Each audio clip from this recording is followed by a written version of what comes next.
So welcome to our special forum, Physics Matter, dedicated to celebrate the origin of Sesame. So with Professor Herman Winick. So we celebrate his birthday by recalling this Herculean and collective effort to bring light to the Middle East. So it's a real honor and a privilege for the Forum of International Physics to host such a special celebration. So it's a celebration of humanity, so who behind as well those large resource infrastructure are as well in the quest for the peace and the quest of excellence. So be aware that as a human heaven, so there can be as well some imperfection. So first, we apologize in advance for people whom we would have missed as well to invite and who had been the key actors in the origin of Sesame. But we have here, I think, a wonderful panel to represent the origin. So we mentioned today, this live forum, which is organized by the Forum of International Physics, the American Physical Society. So we are targeting a broad public ranging from early career scientists in developing and in developed community to anyone curious to learn more about our exciting scientific world. So where physics matter and where the value of collaboration can open new gates for developing community. So together we want to create a flow of ideas, which is both educational and interesting for your community. And as you know, so in 2022, so this year, so the International Year of Basic Science and Sustainable Development. So light source and neutron source are the perfect tool to enhance science for society. And first, as a member of our panel, so we have Andrea Lossi here, who is so the scientific director of Sesame. And we have as well with us, so Joe Nimella from the ICTP, so in Italy, who is the current chair of the Forum of International Physics, Alan Hirsch from Los Alamos, who is the past chair, and Luisa Cifarelli from Bologna University, who initiated this Physics Matter colloquial series. So my name is Christine Darb, and I work at European Spallation Source, so in Sweden, and I'm the chair elected for the Forum of International Physics. So today we have a special guest to honor also. So he is just turning 32.22 degrees Celsius, as we said. It was just a few days ago. And we would like to recall that the concept of this special forum, actually it was born thanks to Professor Adayona during the preparation of last year Scientifica event that was organized in collaboration between the ESS and the MAX 4, so in Sweden. And she sent in that respect so numerous archives of the origin of Sesame. So this is why, while discussing during the APS meeting in Chicago, so with Professor Zafra Lerman, we propose such type of gathering, which is a little present somehow for Herman. So our guests are numerous today, so you can see them, and each of them is outstanding. They have an outstanding profile and contributed so much for the Middle East and for the Sesame. And so first we want to apologize as well because Professor Erwin Schopper so could not join. He was looking forward for this event, but due to this heat wave that is hitting in Geneva, so he cannot join us. But he's celebrating with us, and he will be with us in the thought. And as well, Professor Caleb Toucan could not join because he will give as well a concluding remark in an important meeting at the IAEA. So we can understand that. But we have the opportunity to have a nice panel with us. So you have all seen the agenda. So we'll start first by recalling the origin of the Sesame, so with Professor Adayona.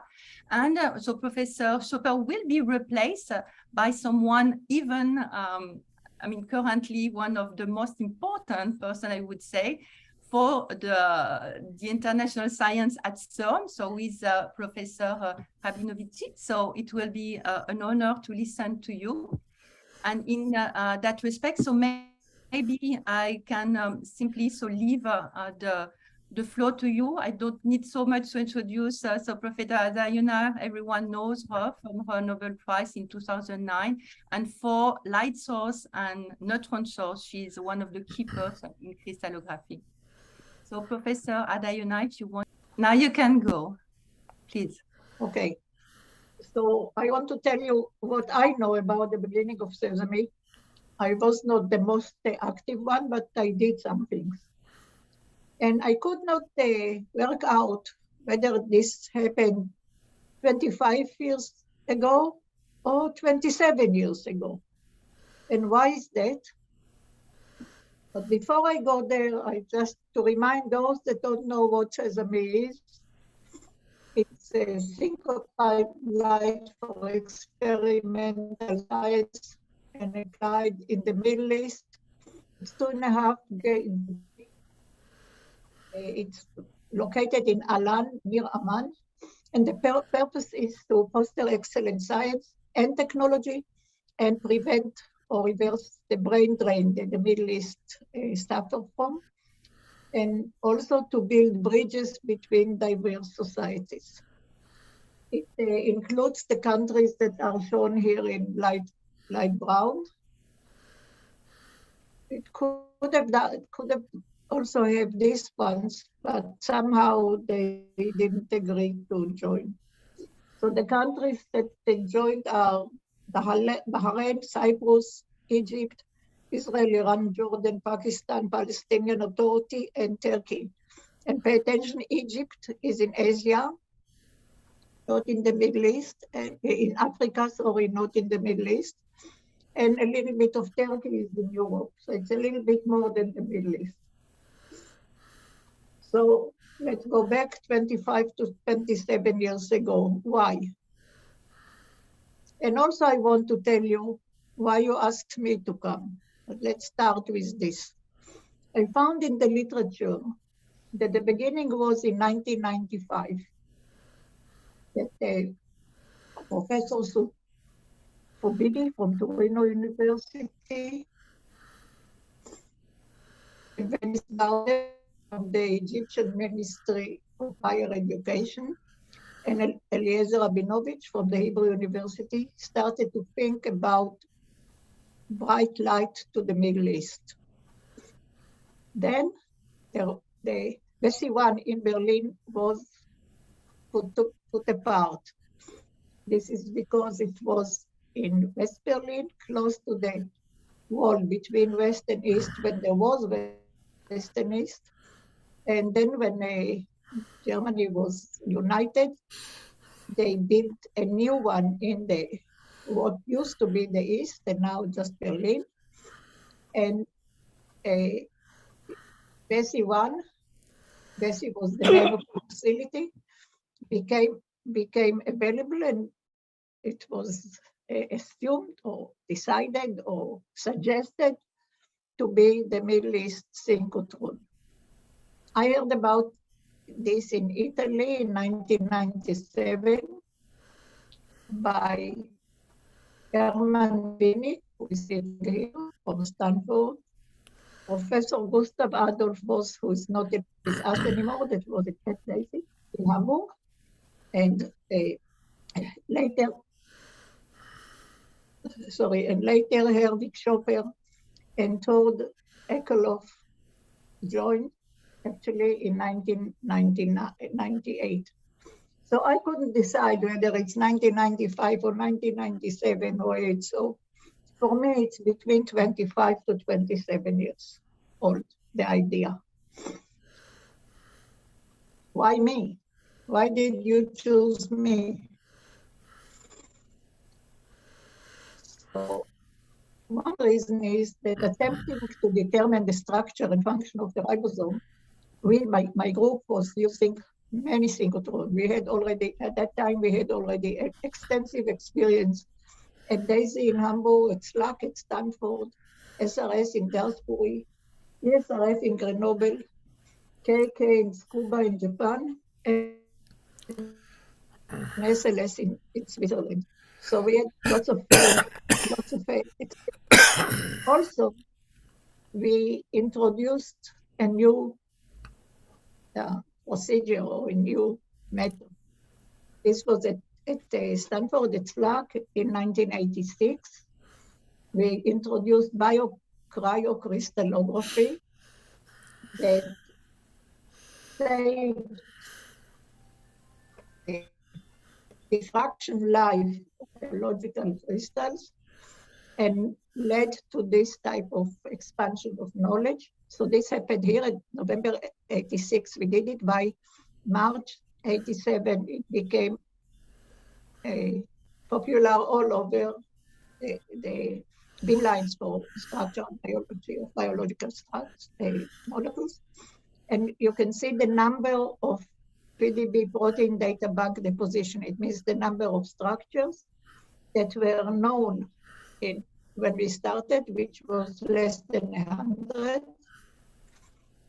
And within actually almost no time reached 50,000, and now they are over 200,000. So I was considered experienced. So my own SESAME early history was, I attended the conference in Torino in November 1997, where the idea of transferring the SE1 was discussed. As actually the main potential user in the Middle East in this meeting, they invited, I think, only me. I was heavily interrogated by everybody. Later, I met several times with the three individuals who were trying hard to lift the BESI project, BESI-1 project. These are Herman, Winick, and Ernst Weihalter, which I call WVW for their names, to make it easy for me. Although I was thrilled with the idea, originally I opposed BESI-1. The idea was fantastic, but the energy limit did not match our scientific activity, mainly protein crystallography. At BESI-1, nobody did crystallography, surely not of proteins. And what was supposed to be the energy, not only limit, but also profile, did not meet what I thought that we need. So I wasn't really happy with that. But still, we went to look for location for it. And WVW came to Israel to look for possibilities in the Middle East, and I took them to Jerusalem East side. So they could see the complexity of the neighborhood. And you see that they are really interested in this. Anyway, after WVW came up with a feasible plan for upgrading the light source SE1, I became a strong supporter of it and made efforts to convince the Israeli and the Palestinian scientists to join. It was not easy. There were a lot of let's call it problems. Furthermore, at the same time, I was the director of the Israeli Center for Data Collection from Biological Crystals. It was in Jerusalem. And an offspring of this meeting was the opening of this facility to the Palestinian scientific community. So there was something good that happened even before BESI-1 became a SESAME. Taking care of the BESI story, of the whole story alone, was not easy. I really had to do everything alone because of the disbelief of the rest. But nevertheless, in 1998, I could organize a tour for the three founders, WVW, in the area, including Israel, Palestine Authority, Jordan, and Egypt, during which they could address the Israeli Crystallography Society and give a lecture there, as well as met with figures like the head of the Israeli Academy, I will show you in a minute, the Palestinians Arafat, and the Jordanian Prince Hussein. About Arafat, I want to tell you a story without a slide. He decided it must be in the Palestinian Authority, and he tried to convince everybody that he has enough computing power, as there was a school, a class in school of 16 girls that sat near computers and did computing. So this was not, of course, it was not enough for us, but then he came up with the regions that could become suitable for starting a synchrotron. But at the day that the meeting was with the rest of the people, he was flying to somewhere in Europe. So he wanted to speak from the airplane, and he needed a computer for this. So the Palestinian Authority conquered my office. I couldn't get into my office because they had to talk to Arafat. So I even lost my office for some time for that. And also they met with the Jordanian Prince Hussein. In 1998, there was already a meeting at Amman, and you can see here several figures that were involved, like Sergio Bakatriki that came from KK, myself, Samar Hasnin, Joel Sassman, also from the Weizmann, and Herman Winick. Herman, in his first visit to Israel, discovered some of his family there. I'm very proud that we did this, and I hope that you're still in contact with them. 3 years later, actually 4 years later, Gus Foss from Daisy watched how Bessie One has been packed and put on a boat, leaving Hamburg port to go to Aqaba. Daisy is in Hamburg, not so far from the port. So for him, it was an easy journey. But for the Berliners that lost Bessie One, they couldn't see it leaving. Then the Israeli Academy was asked to sign a contract with Sesame. And Herwig Schopper came for that. He was at that time the director, and he came for that. And you can see here a newspaper announcement of the signature of this contract with the head of the Israeli Academy and the way that they think Sesame will look. And everything seemed to be fantastic. But there is here a little comment. It's in Hebrew, so I will translate it. I translated it to you. What's written here in this comment is the potential performance of Sesame for structural biology can be regarded as average, not better than this. It generates, it's generated beam. Its greatness is the possibility to reach it in 2-3 hours drive.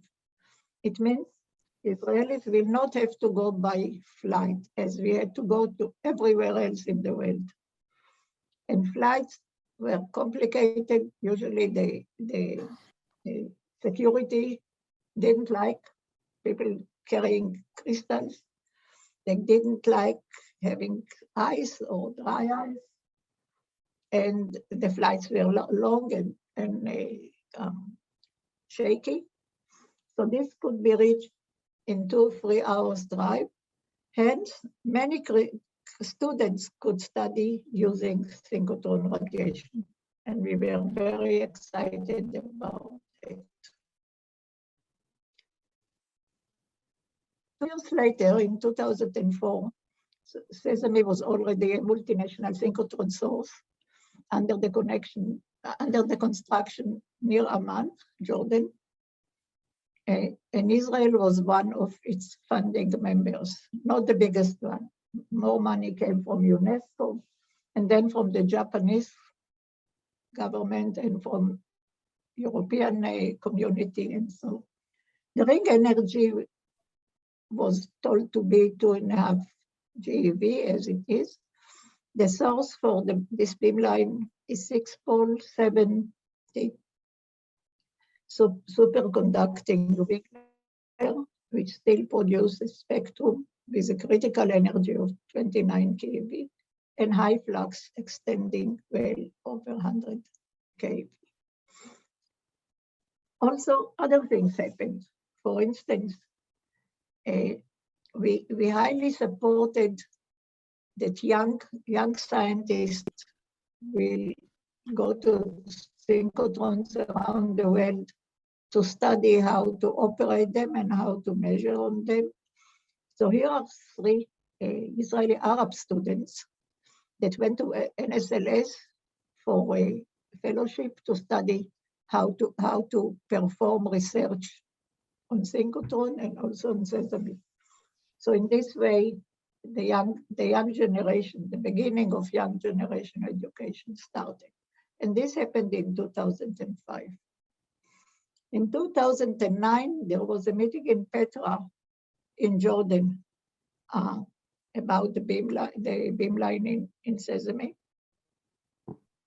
And I met there with all the delegations, but I was mainly excited about meeting the Iranians. Here is the head of this delegation, and here are some of the participants, all girls, 16 girls, young women.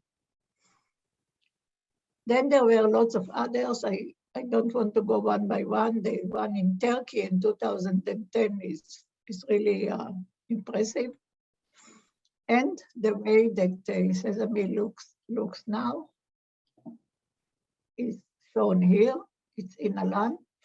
Inside, it is really very well built. Also the outside. And I want to thank you. Just want to tell you that people laugh at me and say that I have ribosome in my head. And thank you very much. Thank you very much, Professor. Yeah, so it was really a nice perspective as well from your point of view, and I think it's very complementary as well to the presentation that we will hear now from Professor Elzie Radinovici, who is from SESAME, the co-vice president and the founding father as well, and he's also the president of the CERN Conseil. So I think we will hear and maybe have questions after also his presentation.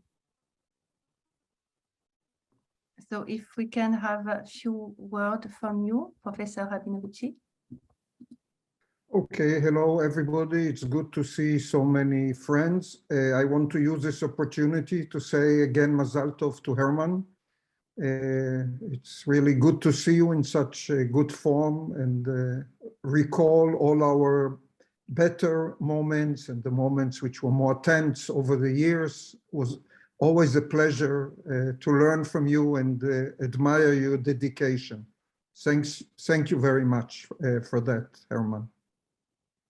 Now, I was asked to replace here Herwig Schopper, who was the first president of the CERN Council. Sorry, not CERN, he was DG of CERN, of the SESAME Council. Now, I just put one caveat. My line here in France is not excellent. I got interrupted several times, so I didn't even hear everything that Ada said. So I hope that everything I'll say will be in agreement with what she said, at least. Am I now being heard? Yes, you do. Okay. Okay, so I did, because I only learned last night that I have this role, I did not prepare any presentation, and I will just say from the top of my head, and I think I will use this opportunity to give you a little bit an over picture of this, because I was involved from before the birth, maybe before conception, then the very hard pregnancy, and then finally enjoying some of the moments of success. So it's very good to see all of these people here around, which all played a key role in over the years in having Sesame. However, we should know that Sesame is there because of the work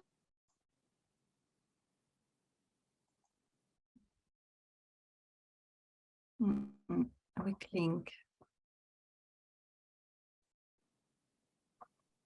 So, of many, many people all over. And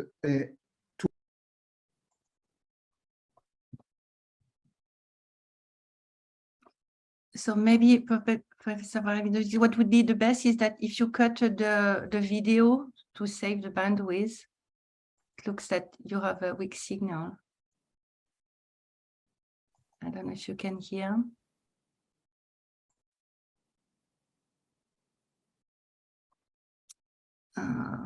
Apparently the line is breaking. We'll just give 1 more minute. And what could be done as well, indeed, this is to use the, well, I here had to reconnect. So to use the wall of ideas. So I invite you, so if you have the opportunity, so to access the wall of idea, and potentially, so what we could do is to have the answer and the question for the different speakers as well on that wall of idea. It will be sustainable, so it will stay for a long time. And we have collected a lot of information there. And I think it's very valuable if you can so give as well your comment there and share. And we just wait a little bit so that Professor Rabinovich reconnect. Sorry for all of those interruptions. As we said, it's a human and machine failure event. So sorry for those. And stay patient and perseverance. I remember that's also what Professor Diona was always saying, perseverance and patience. And if maybe then Professor Chris Lewis-Smith, wouldn't it be better if, yeah, that might be good because we don't know if he might have, voila, now he's back. Sorry for that. I'm sorry, I told you that there are problems here with the lines. I'll try to be very short. And as I said, I also didn't hear everything that Ada said. So I'll try to give an overview of Sesame from the point of view of someone who actually was there from before the inception till now.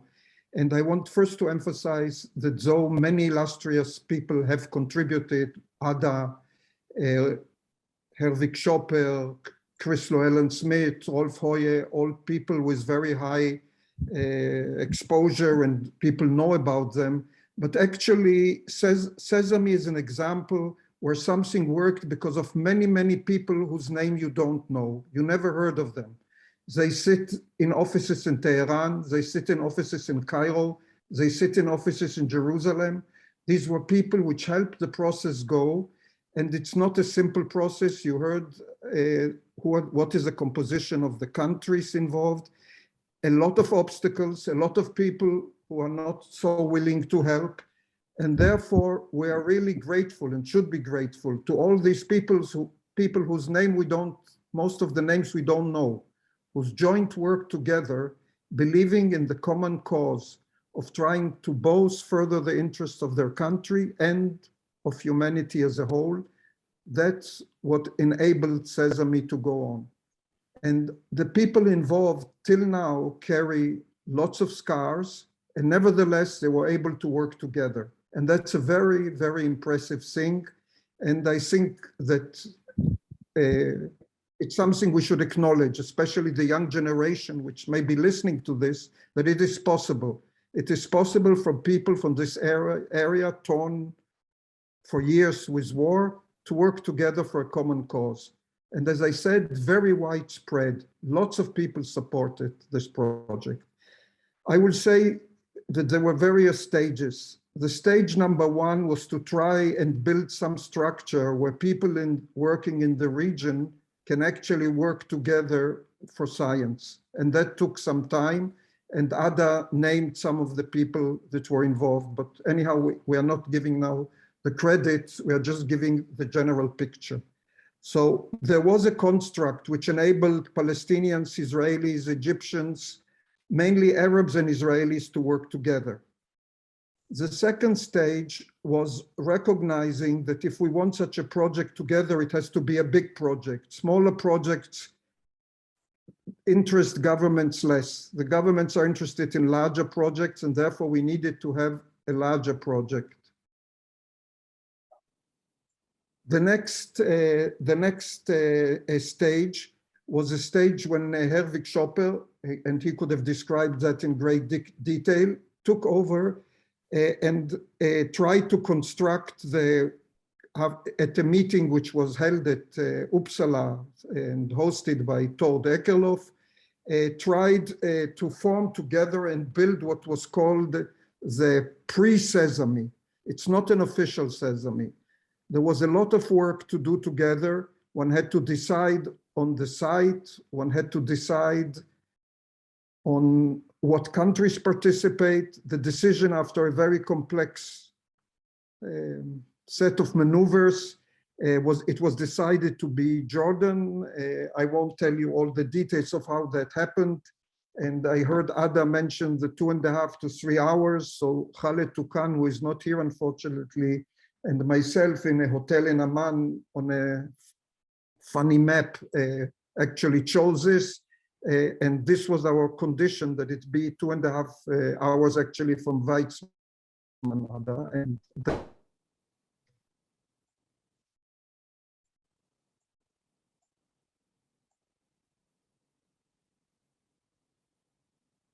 yeah, I guess again the weak link, but that was a very powerful message. I think so. So we can applaud that. Those words are so important for the community. So just a few seconds, and otherwise, I guess that what we could do for everyone, this is put your question and answer maybe in the little icon so that we can look at them at the end. Oh, here we are. Very good. Okay, so now I'll try. So there were several stages. Stage number one, build a construct where people from the region can work together. Stage number two, which was taken over by Herwig Schopper, try and build actually an organization which can work. And for this, we needed to take Bessie, even though we knew that Bessie is an old machine which good scientists would not come to. And actually, it helped us to make the administrative structure, but it was a great hindrance to us for many years, because people thought that Sesame is a very old, uninteresting light source. And it took a lot of effort to overcome that. Herwig succeeded to steer us all together, not the usual bedfellows in the Middle East, succeeded to arrange that we find where to do it, and the decision was to do it in Jordan, and succeed actually, after choosing the site, also to build at least the shell which would take the place. And this was a major achievement. The next, the baton fell, or was passed over to another Director General of CERN, Chris, who will describe it in more detail. One can just call it the construction phase, that he took over something where dreams were already had serious components of reality, but there was no machine, and under his stewardship, a machine was formed. He then passed it over to Rolf Hoye, another Director General of CERN, and under Rolf, the part of experiments are actually happening there, and there is a large amount of experiments, and I'm sure you are going to hear from that from the people from Sesame. So I would say that, in conclusion, we showed that a dream can be made reality, very complicated to do it. I think most of you don't realize how fragile the situation actually is till now. This is past really, really rough seas and is also now in rough seas. Nevertheless, we succeeded, at least till now, to stick together for over 20 years, which is something amazing in our region. And I think after we pass the stage of showing that such a miracle can happen, we come to the science stage, and now we are going to be judged by how good the science is. And we have to do every effort that the science be of the best possible quality, compatible with the resources that we have. Thank you. Thank you very much for those words. So very engaging as well, and perfectly looking at all the different phases. So as we mentioned, so we will keep the question and answer for the end, if you don't mind. And we will listen to Professor Chris Level-Smith speaking about the construction phase. So that will be really interesting to see. So Professor Chris Level-Smith also is also well known from the community, having been Director General from 94 to 98, and as well Sesame Council President, so the second one, so after Professor Chopper, and he's at the ITER as well, Chairman of the Council, and together with his assignment as well as Director of Energy Research at Oxford University. So Professor Chris Level-Smith. Thank you, Christine. I'd like to start by congratulating you, Herman, on your birthday and wishing you and Renee a continued long, enjoyable life in good health.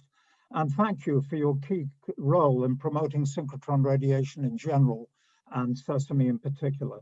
I got to know Herman in 2006 to 7 when I first became directly involved in SESAME.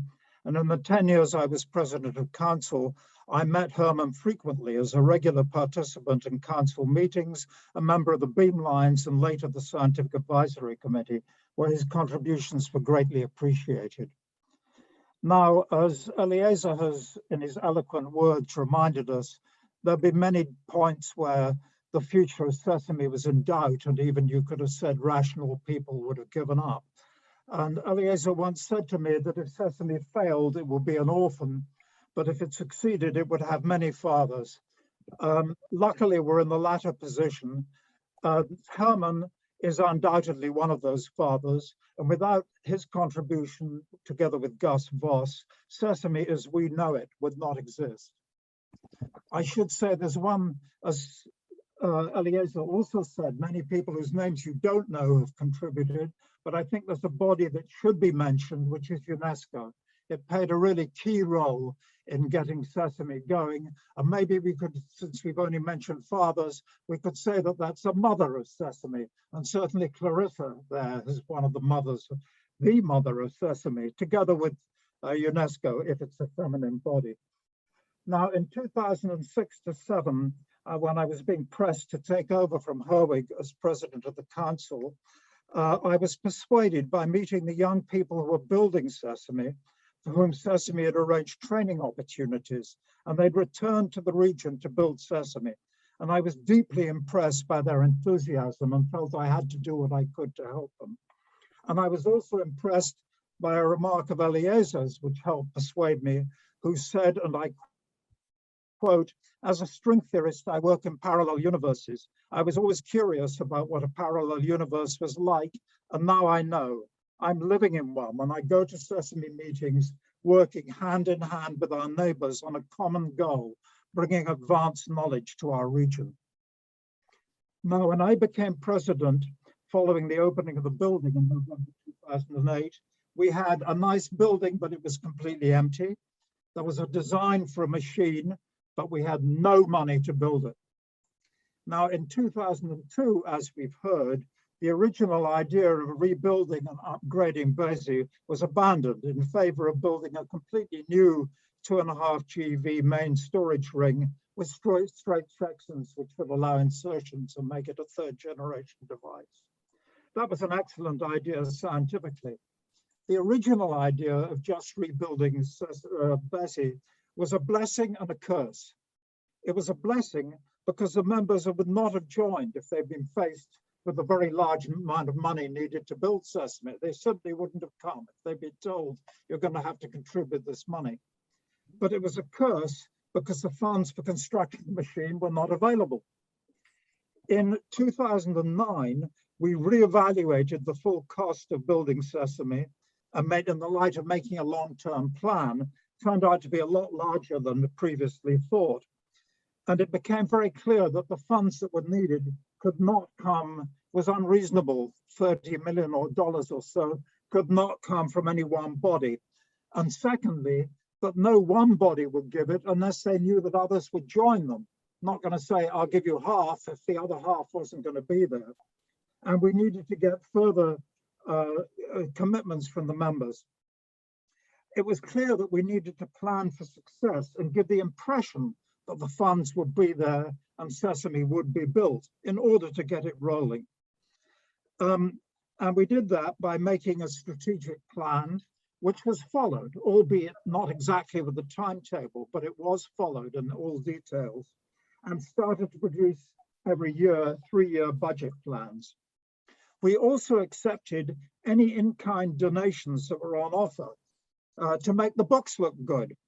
For example, Samar Hasnain arranged a donation of old equipment from Daresbury Lab, which he told us was worth £20 million. So we've got £20 million on the books. In fact, almost nothing was used and it was essentially valueless. And that also was a curse, because when I asked the British Prime Minister a few years later, Gordon Brown, for funds for Sesame, he went and consulted people and came back saying, we've already given you 20 million. Furthermore, it transpired that Samar had given this equipment on his own initiative and he never got authorization to do so, and he got into a lot of trouble. We hoped for a funding breakthrough in 2009, when some of you will remember Obama made his famous new opening speech in Cairo, talking about fostering centers of scientific excellence in the Muslim world. And we went to Washington, discussed it, but nothing came of it. And so far, to our disappointment, the US government has not put significant funds. The breakthrough came in 2012, when Eliezer prompted the Israeli government to say that they would provide $5 million, as well as their annual contributions, $5 million for construction, provided 4 other Sesame members did the same. So we invited all interested members to a meeting, which took place in a snowy evening in the basement of a hotel in Amman. Israel showed up, and we were looking for 4 others, but only 3 others came. Those were Iran, Jordan, and Turkey. Until just before the meeting, we expected Egypt to come, represented by the science minister, who was Hani Halal, who'd been the first administrative director of Sesame. But in the turmoil of the Arab Spring, Hani had been replaced as minister between setting up the meeting and when it happened. So we didn't have enough members, but nevertheless, they each agreed to make 5 million contributions on the understanding and hope that they'd be joined by Egypt later, which alas, never happened. However, as a result of the sanctions, Iran has not so far been able to transmit the funds and indeed pay its regular contributions. And that continues to be a very, very serious problem for Sesame, that it's missing one of the major annual contributions. This demonstration of commitment by the Sesame members encouraged the European Commission to decide in 2013 to provide 5 million euros for procurement of the components of the magnetic system of the main storage ring, provided it was built in collaboration with CERN, which was obviously a condition which we greatly welcomed. Who would turn down the offer of having the expert help of CERN? Credit for the European Commission's contribution goes to the then Commissioner, Carlos Moedas, and the then Portuguese Minister of Science, the late Mariano Gago, a high-energy physicist, who helped persuade Moedas that the Commission should give this money. The members' commitment also encouraged Italy to provide €1 million in 2014, which was used to procure accelerating cavities. So we were getting moving. And this was followed by further contributions from Italy, which during my mandate amounted to over €3 million, of which the last part was used to build a hostel for Sesame users. These funds, together with the donations of equipment from the members' annual contributions, which covered staff costs, power, and consumables, have proved sufficient to bring Sesame into operation, albeit in the first year with only 3 of the planned 7 big lines, and minimal supporting infrastructure, and despite difficulties. The difficulties were not just financial. There was a physical catastrophe in December 2013 when there was an unprecedented snowfall.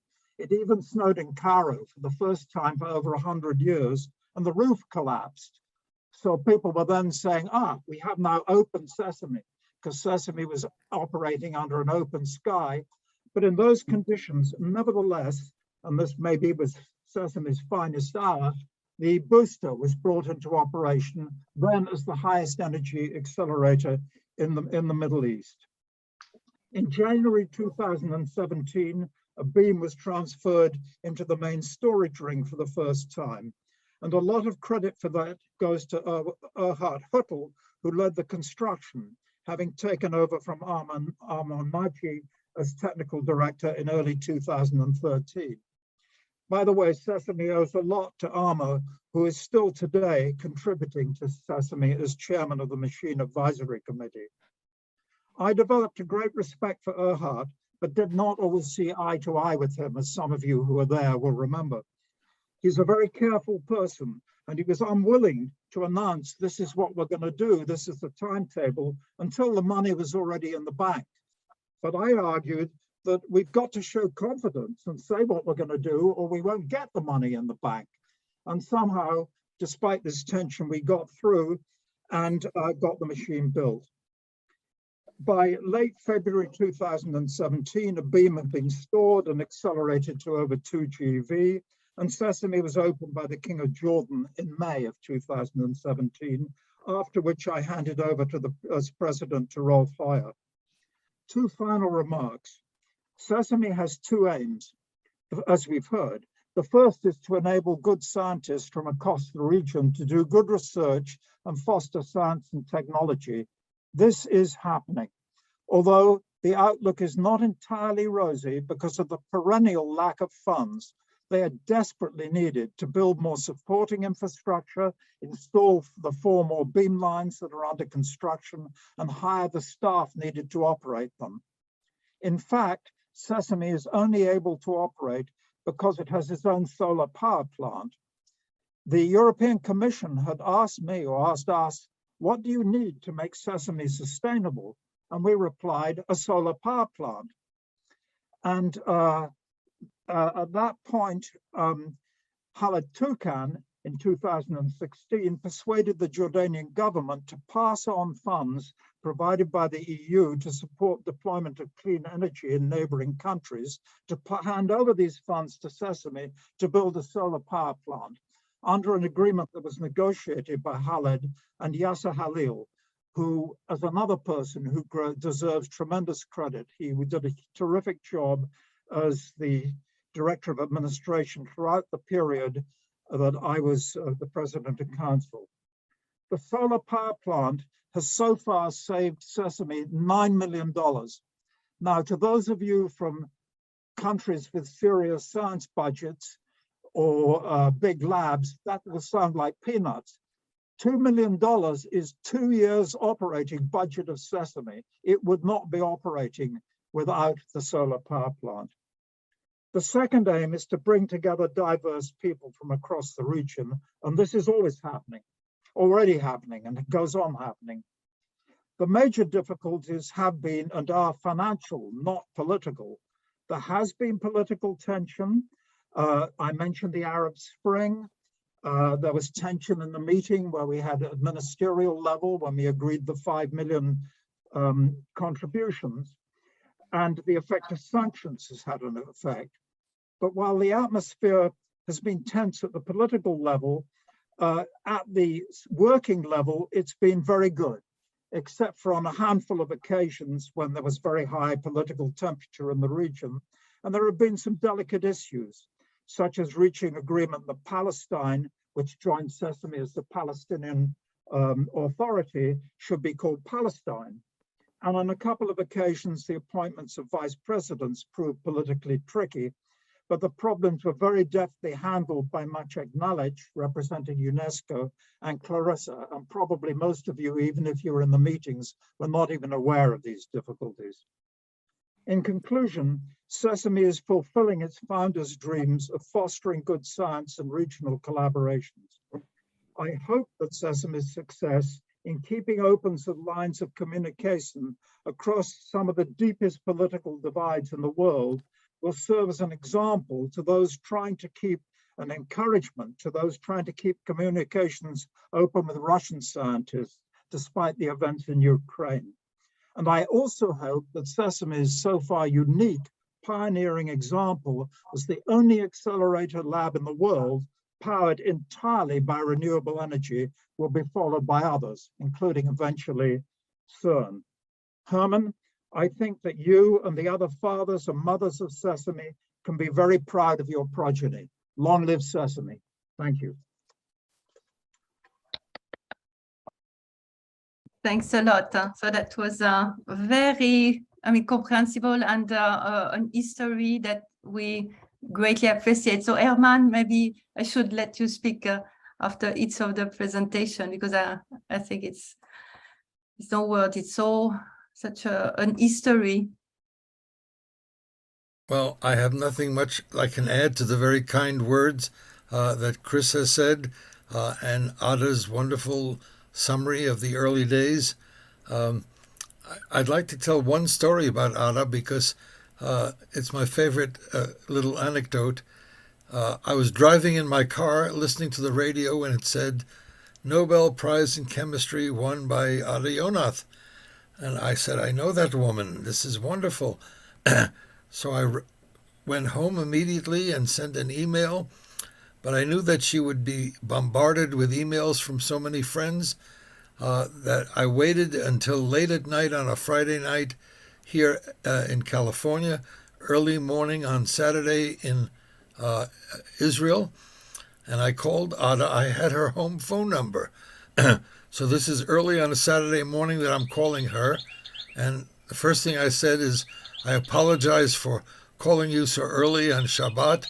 You're probably being bombarded with people who are bothering you, calling from everywhere. But I apologize, and I just had to say my congratulations. Oh, forget that. Thanks a lot. I think it was really appreciated as well to have your words, Herman. And thank you. Okay, but I'll never forget, I kept apologizing for bothering her early on a Saturday morning, and I'll never forget what her response was. That she said, Herman, you're right. Everyone is bothering me with telephone calls, and but you are the first one to apologize. Anyway, I don't know if you remember that, Ada, but I remember. I remember this, and I want to thank you again, and also add my blessing to your birthday. I'm only 21, but you deserve a lot of blessings. Okay, we're all catching up to Herwig. He's doing very well at 38, I think, Celsius. I think it's 37. I mean, we have to check indeed. I'm not sure now. But indeed, so thank you very much. So maybe for the sake as well of the time, because we have so many wonderful speakers, so we'll have the next presentation. So same way in terms of the signal. So Rolf had a very weak signal because he had to be on the field as well somehow. And we will have, so instead, Andrea Lossi, so Sesame Science Director, to say a few words about the outlook for the SESAME. Okay, thank you so much, and I must say that I am really emotional to speak in such a company of all the people whose tireless commitment had the idea to build this this wonderful facility in a very difficult situations, and it still is in a difficult situation. We cannot mask that, but it is a great idea. So and I'm really very honored to be here to be here. So let me speaking a bit after the others, I had the time to put together and help myself with a few slides. And so let's see, this one should work. Yes, so Sesame Matter and opportunities. Just a brief update on what is Sesame today after the years of the when the ring and the beamline, the first beamline were constructed. So there are at the moment 3 beamlines in full operation. We have since 2018 first the XNAVs and then the IR beamline, and then in 2020 fully during the COVID, it was also possible to open the MS beamline. So the powder diffraction beamline. We are attracting, as you can see from this graph, experiments in many different fields, which is one of the reasons one can choose a synchrotron as the place where you can build more communities and more people coming with different experiments, exchanging ideas, and mix up in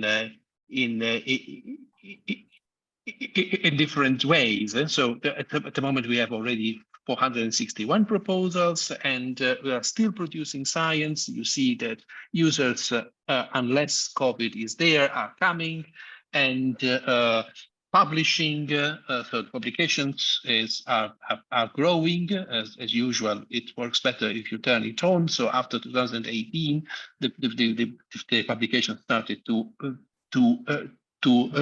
appear, and with a reassuring, let's say, level of impact factor, which is on average with the other facilities. And on top of that, we have also beamlines under construction in a very advanced stage of construction, I must say. So the BEADS, the HESA beamlines are on the floor now, or will be within the year. So you see here Gianluca Iori, the beamline scientist of BEADS, which is a European project. Again, the strong support we have received from Europe is continuing. The Helmholtz Finland, which has been built by the 5 institutes in the Helmholtz group, and this is a very novel thing and a very promising development. The first beamline built by a member, experts, will be the first beamline which one of the members will build and put on the floor of Sesame, which is a different business model, if you want, in which then this they will also provide the support to the beamline after it is built. And another thing is very important in of TechSpace is that many components will be actually produced in Turkey. So at the end of the production of TechSpace, we will be able to have companies in Turkey capable of making mirror chambers, shoppers, stoppers, etc. And this is also extremely promising for the future developments of the facility in the region. So next steps, as you know, we are not in the best shape from the economical point of view. So new members are one of the key actions that we are trying to reach at the moment. So if we can enlarge the footprint, also our economical situation will go better.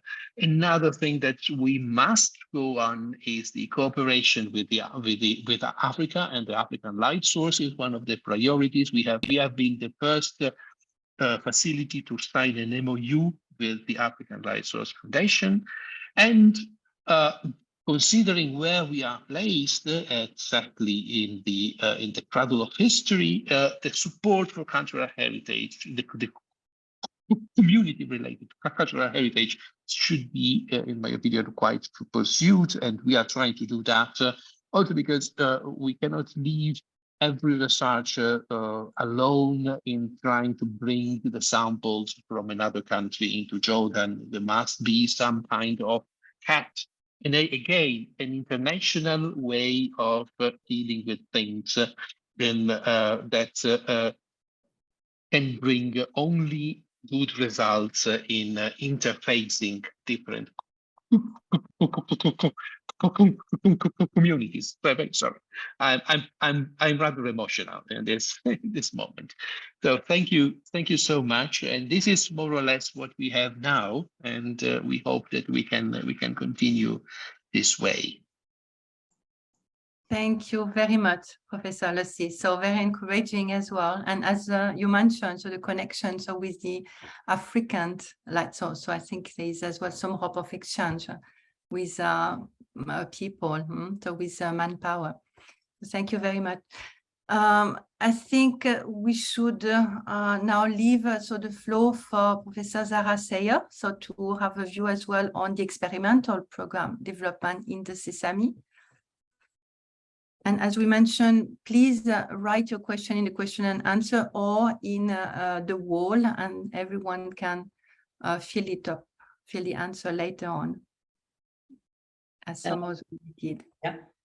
Professor. Okay, I will start by saying happy birthday to Herman again, because I think on the day of your birthday, we were on a Zoom meeting at Sesame Council in Ankara. So we had a chance to say happy birthday to you there.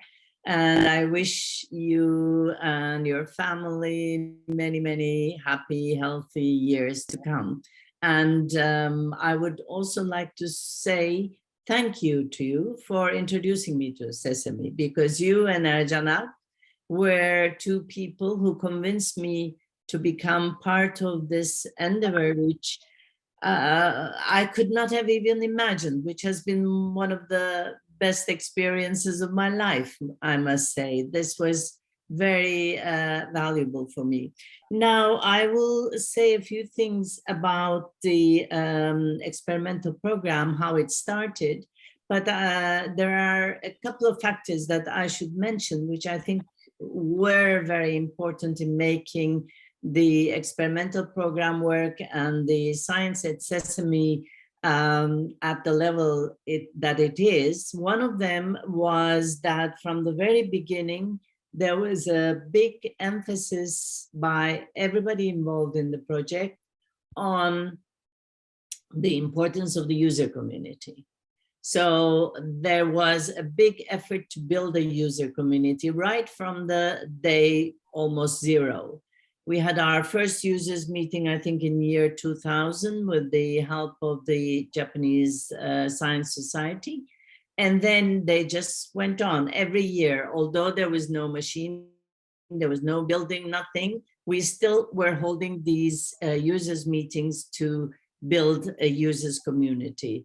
And this, I think, was critical. And the second factor, which was also very important, was to have a science director at Sesame right from the beginning. So to build a science program over the years, there was always a key person located at Sesame, and that with whom one could interact and have as a partner. So that was very important. And of course, the third factor, which maybe we can take some credit for, is the existence of scientific advisory and the Beamline advisory committees right from the beginning. So they were working hand in hand to try to develop a science program for Sesame.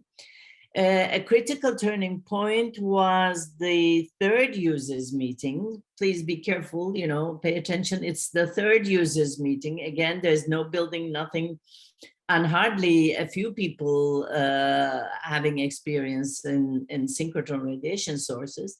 at the third users meeting, we made a survey among the users to decide on which beamlines. So this way we could engage the users right from the beginning, looking at investigating their areas of interest and pulling them in. And I think this was critical. So we decided on this, that the 7 first beamlines were decided at this meeting in 2004, which had already more than 100 participants from more than 15 countries. So there was the building of the community developing in a healthy way. And other important factors for developing the scientific program, the program at Sesame, was the workshops. Various parallel to the users meetings, we had workshops where people were potential users were trained in the fields, the areas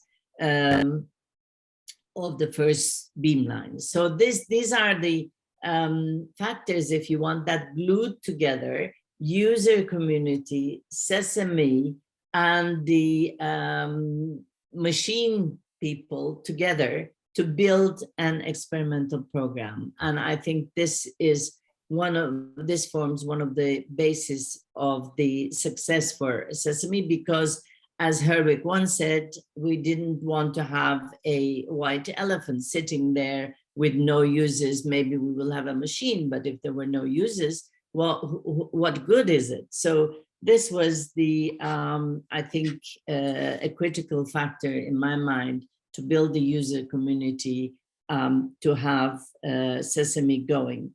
And of course, various milestones have been mentioned by various people. I'm not going to go over them, but to build a new storage ring was, again, a critical factor for moving towards competitive science to be carried out at Sesame. And finally, I would like to say that the development of Sesame owes, again, like many people have mentioned, to many people. But I think one of the most important points is the future. How is Sesame going to develop? How are the young generations going to use Sesame? And how can we provide support for them? So I think these are the questions that I would like to leave you with.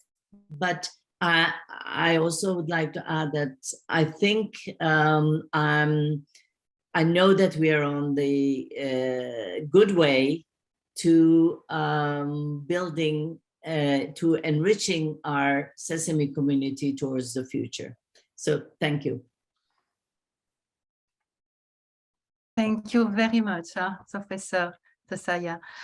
I guess it's a lot that could be developing on that, and maybe as well the lesson learned for the African light source as well, the user community, and all the representation as well of the people in the area. So maybe we will now jump directly and have Professor Simon Connell speaking about the African light source, and with a short introduction by the fact that Sekazimi Nkwaga will have to leave, Simon. So if you want to have him as well involved or introduced, feel free to change a bit at the order of what you wanted to say.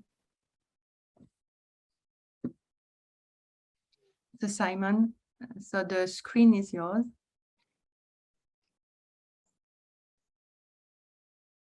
Or then Sekasi, the screen is yours. Yes, okay, great. Please. Simon, are you speaking? Oh, maybe not. Okay, great. I'd like to first wish Herman a great happy birthday. I remember for his 80th birthday, there was a very beautiful program for him and celebration at SLAC. And I still have my cap that says Herman Winick 80th birthday, and I still wear it. But I'd like to say, I don't have a slide presentation, but I just have words, I must say. Herman has been one of the most important people that I've met and interacted with in my career. And I think we share many things sort of in common. You know, I've devoted my career to, in addition to the science, trying to provide opportunities for others, especially in developing countries. And Herman does the same type of endeavors. And in that respect, he's been a tremendous mentor for me. I've had the great pleasure of writing a series of papers with him, mainly focusing on the idea of an African light source. And the first of those papers was in 2014. And that sort of kicked off the subsequent acceleration of activities around the concept of an African light source. That paper was in 2014. It's too bad we never published it in in sort of a regular journal.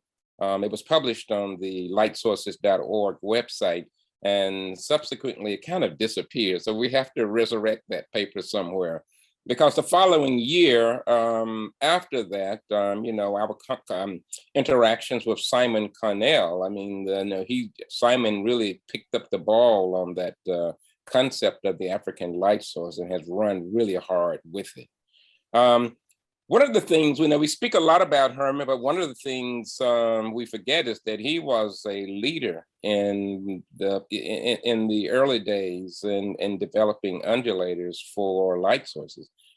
He left the Cambridge Electron Accelerator, went to SLAC, and led the team there that made early contributions to various types of insertion devices. So, I mean, on the scientific point of view, I mean, his contribution has been absolutely precious. But in addition to that, he pushes on opportunities. So he's been a tremendous mentor for me, and I love him. He's a great scientist, a great humanist. He's somebody who we all should emulate. And with that, I think I will turn it over to Simon if he's there.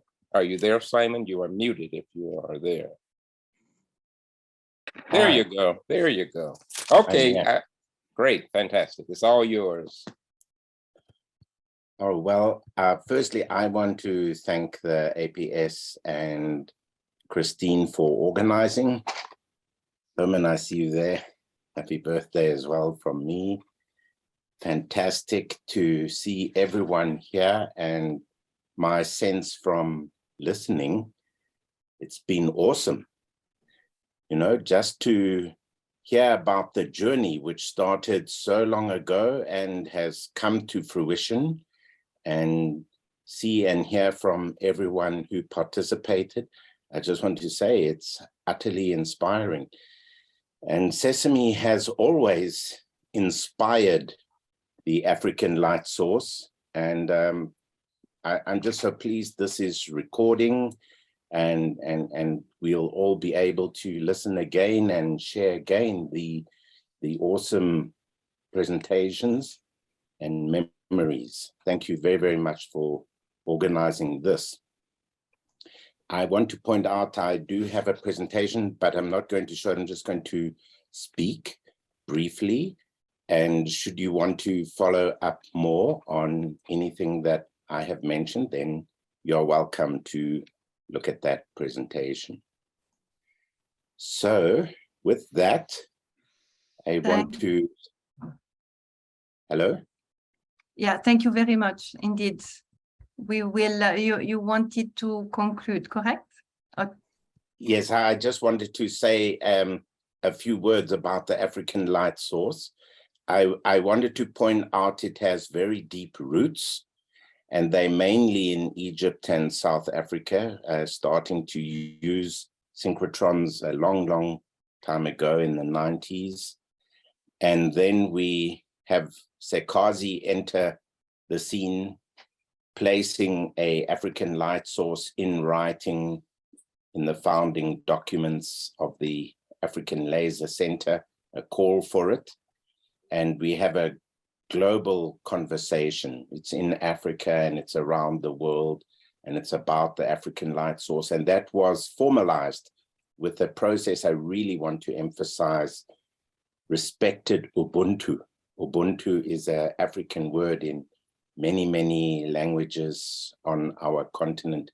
And it's not translatable into a single English word, but it means common humanity, and that you do things in a democratic, caring way, and so on. And that's what we have tried to have all the time with the African light source, because I can tell you there are many tens of organizations operating in the space for an African light source, and we want them all to feel they are welcome and can keep their brand and can push towards the same vision.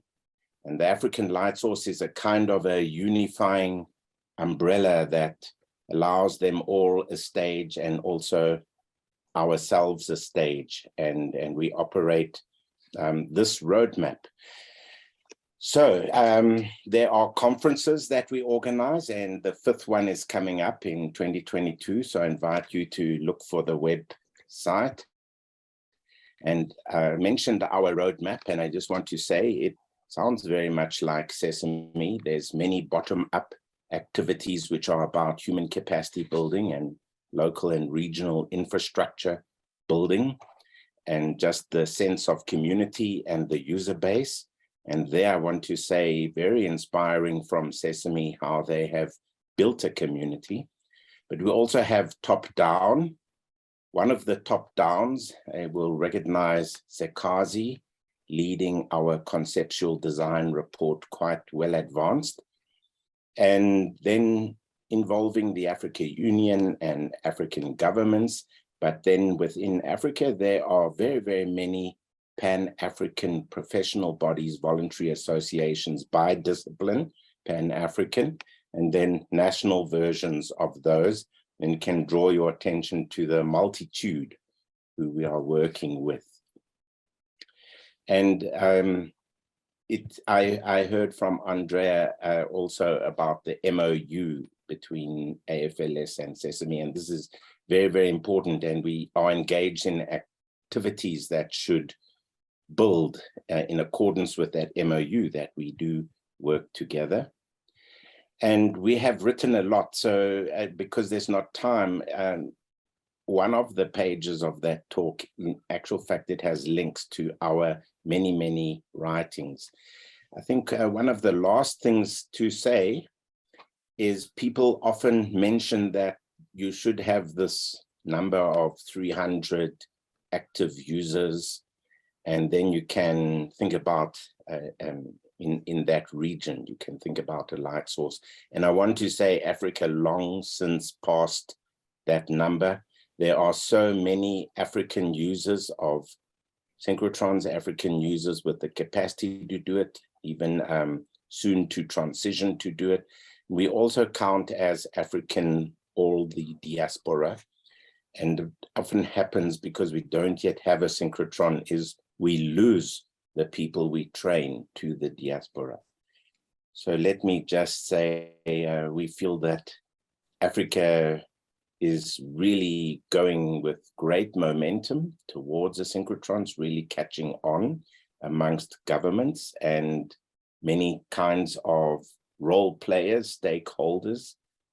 And we know we have many friends around the world. We take again great inspiration from Sesame. So thank you very much, folks, for this opportunity to say those few words. And Herman, thanks for making this happen by virtue of your birthday.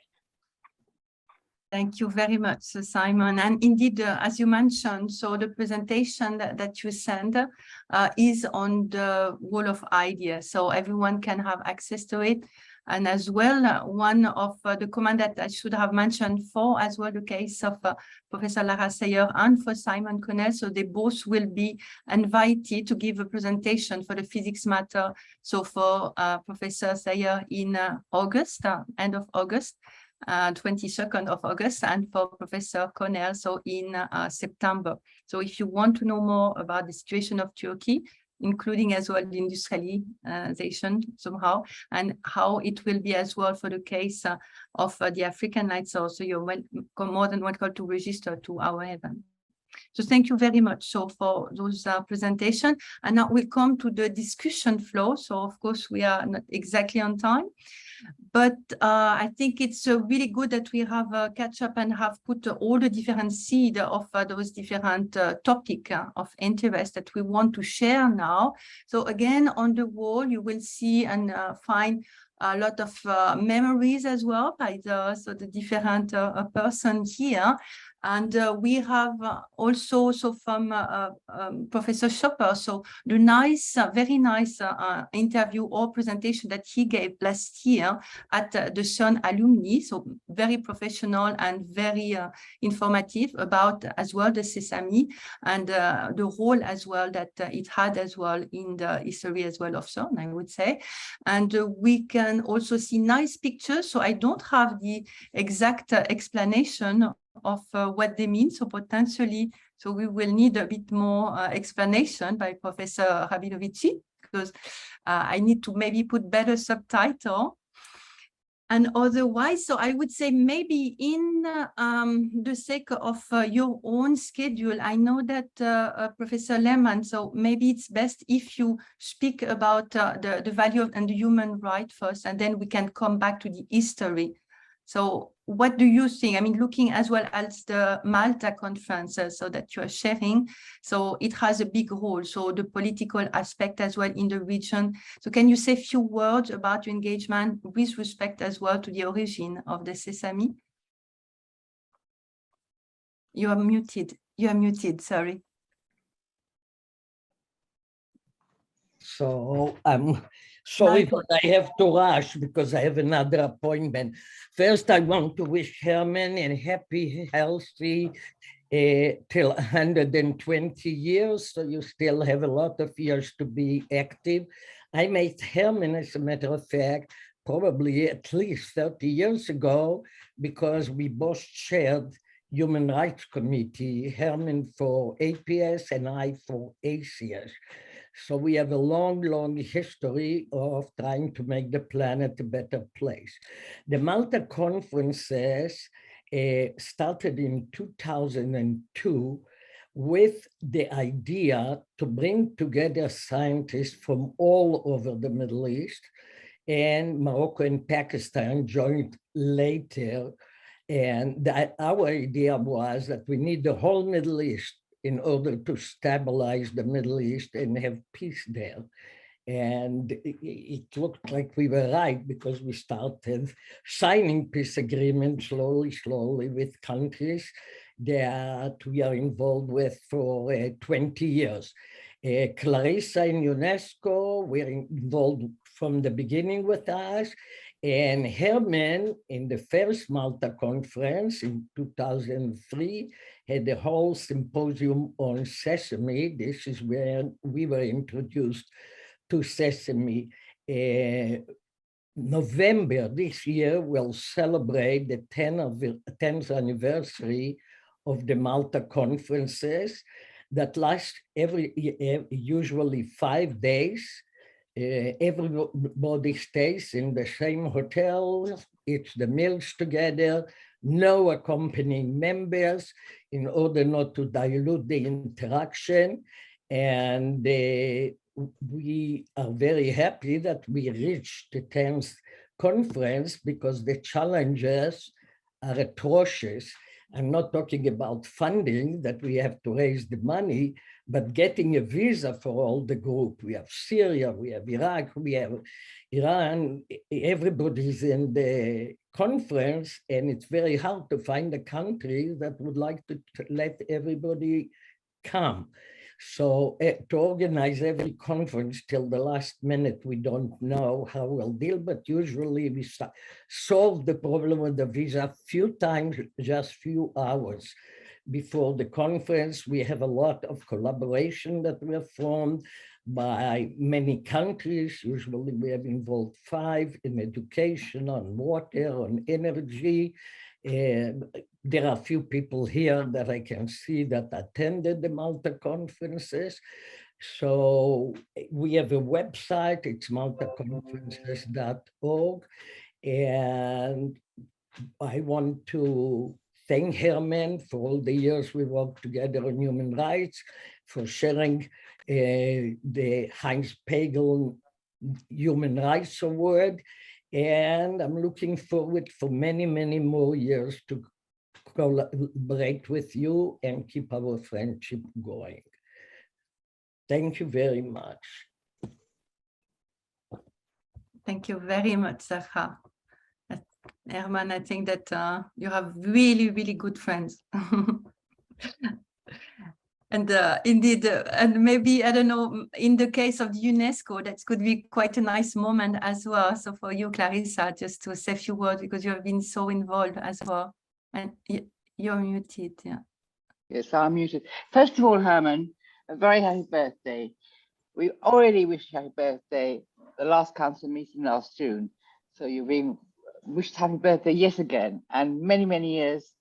As Zafra said, till 120.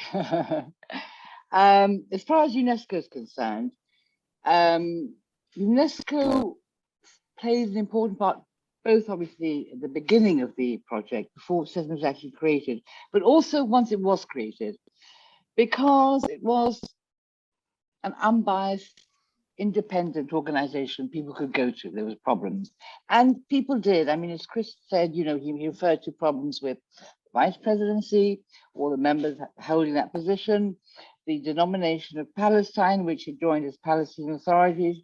And basically, UNESCO played a very, very important part in solving those problems. Many of them people didn't necessarily know about, and it's better not to know about. But the members felt very comfortable. And I have to take this opportunity to say that Maciek Nalic, who was secretary of the council for 40 years, was actually a wonderful diplomat. He had a very good sense of humor, so he could put people at ease. He came from Eastern Europe, so he knew the importance of being diplomatic and not facing things directly, if you like. And he was absolutely wonderful. So I think UNESCO, as I said, played a very important part. I won't go into the different roles because, as I said, these are problems solved and they shouldn't be brought up again. That's fine. But members felt very much at ease. And so I end by again congratulating Herman. I've known Herman since 2001. And actually, I had seen Herman maybe in 1999. He came to the office opposite mine where Sigmund Reiter was. And I seem to think it was you, Herman. That's a long time ago. All the best to Renee and you. Thank you. Thank you so much for your kind words. Very nice. You're welcome. Indeed, human rights, especially in a situation like nowadays, I think it's very important to recall the power as well of what research infrastructure can do by gathering all those community.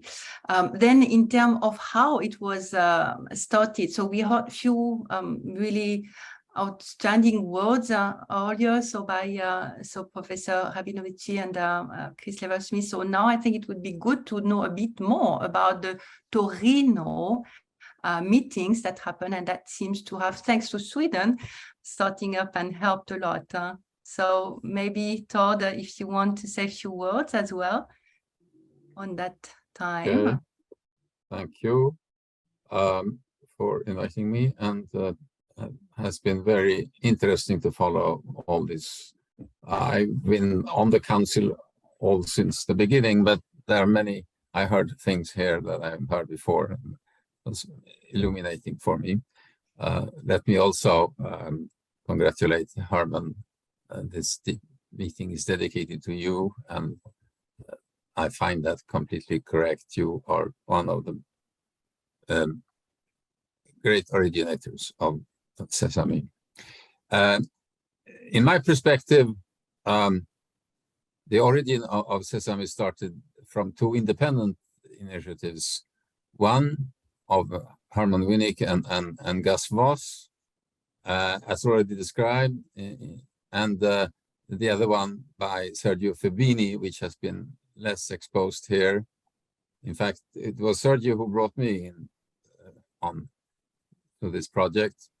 He organized in November 1995 a historical first theory meeting, CNA meeting on high-energy condensed matter and environmental physics in the hub, to which many physicists in the Middle East were invited, and following which the Middle East Scientific Collaboration MESC, MESC, was set up, which was really the precursor to Sesame.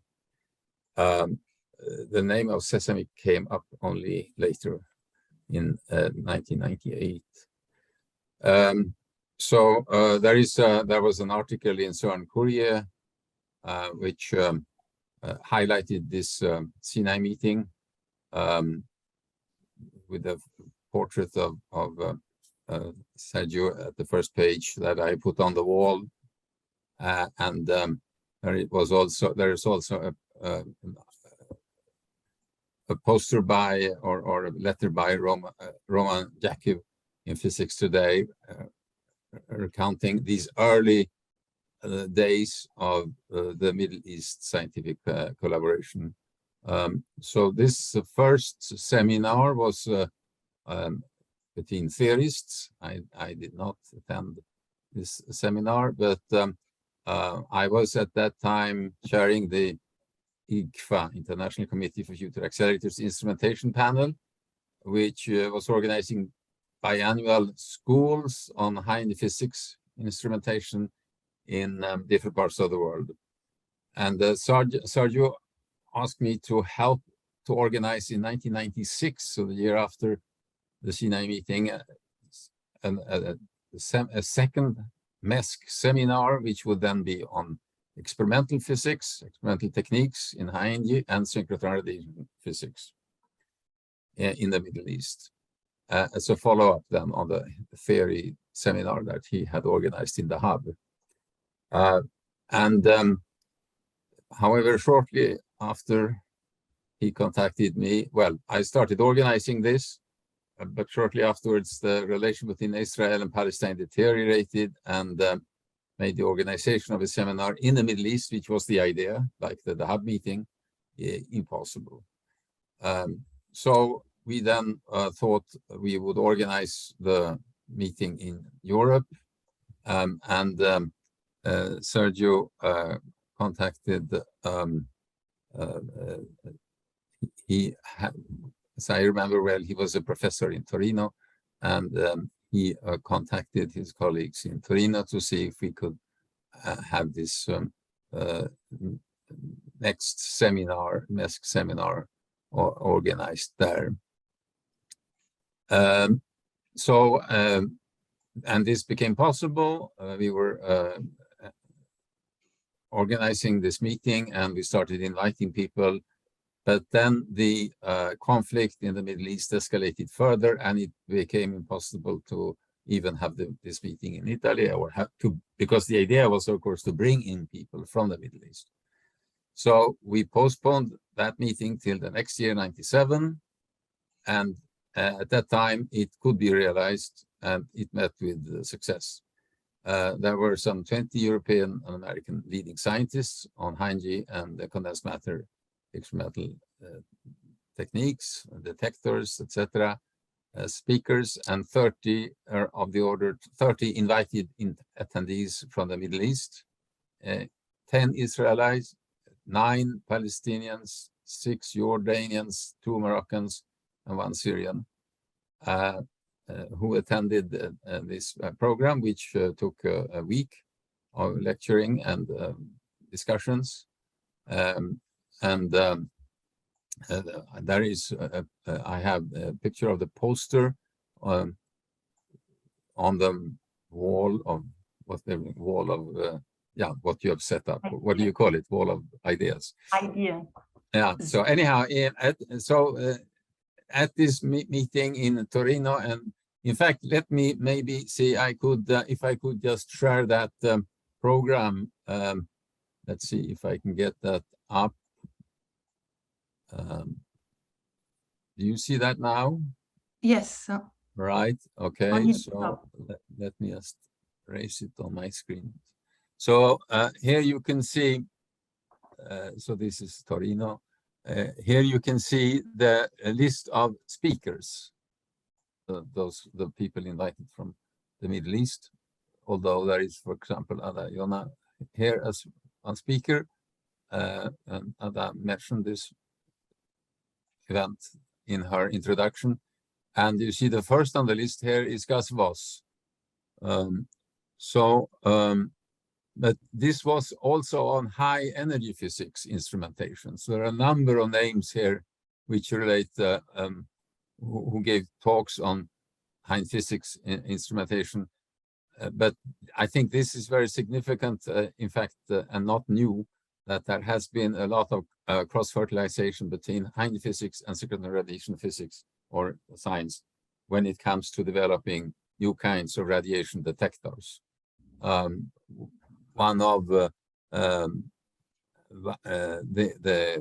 pioneers in instrumentation was Valenta, who developed in both fields, one can say. We also had Carlo Rubbia and other high energy physicists contributing to Salvini, etc. But there were also then in synchrotron radiation physicists, we had a few Swedes, Nordgren from my own university, Quick, who was working at the RSF at that time. So there was a mixture of these two categories, but for good reasons, because this was really, there was this cross-fertilization I mentioned between instrumentation in two fields.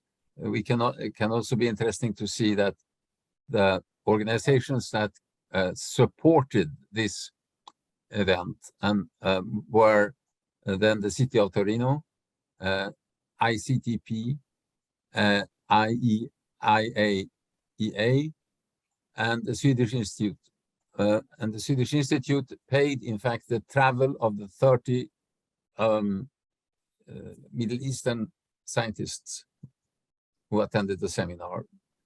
And we made it possible. In fact, we started out having the idea to organize the meeting in Sweden, but we accepted Torino, and this brought down the travel budget also, of course, because Sweden is even further away from the Middle East. And the Swedish Institute has continued to support SESAME. Currently, we have a fellowship or scholarship program with bringing Middle Eastern scientists to Sweden, in particular to Max IV lab and Max IV user labs, and with financial support from the Swedish Institute. So let me stop sharing that and just finish by continuing by saying that so really having now connecting to SESAME, this meeting played a certain role there. It was at this meeting in Torino that two initiatives joined. Gus Voss, as I pointed out already, was one of the invited speakers, and he was also participating in a ground table discussion with the theme of research activities in the Middle East. And in this discussion, Gus presented to the participants of the seminar the proposal to move the best synchrotron-light source in Berlin to the Middle East, at the laboratory there to be set up. And this was then the other line, which where Herman had been very active also already years before the seminar, but this was then became viral through the fact that we had 30 Middle Eastern scientists present who the proposal met with a great interest from them. And it was decided at the end of this Torino meeting to have the next MESC seminar, the third one, if you like, or planning meeting to be organized. And this then was organized in Sweden in April 1998 to decide on the next steps. And it was at that time that Sergio asked Herwig Schopper, who had not been at the Torino meeting, but who had been connected to MESC, to help with the realization of the proposal made by Gus in the April 98, at the seminar in Torino. And in April 98, the MESC group and the formal representatives from the Middle Eastern countries met at Uppsala University. And this has already been mentioned earlier today, that this was really the first formal official meeting where this SESAME, Proto-SESAME was discussed. The meeting was followed by a one-day seminar on the project at the Royal Academy of Science in Stockholm. And it was decided at this Uppsala meeting to set up under Herwig's leadership the SESAME or Proto-SESAME organization and approach UNESCO and IAEA for support. And this has been largely discussed already. So I end my report in my injection here. Thank you very much. Thank you very much. So very much a lot of work for all of that, and I guess that indeed Giorgio Margaritondo was as well part of yes, indeed on this part. So maybe if Giorgio, you want to say a few words, indeed. Yeah, Giorgio, you were a speaker at this seminar also, and I should have pointed this out. Thank you, Thor. And just a few words. First of all, happy birthday to Herman. I like to say a few words about the spirit of the meeting in Turin. This was my first exposure to SESAME.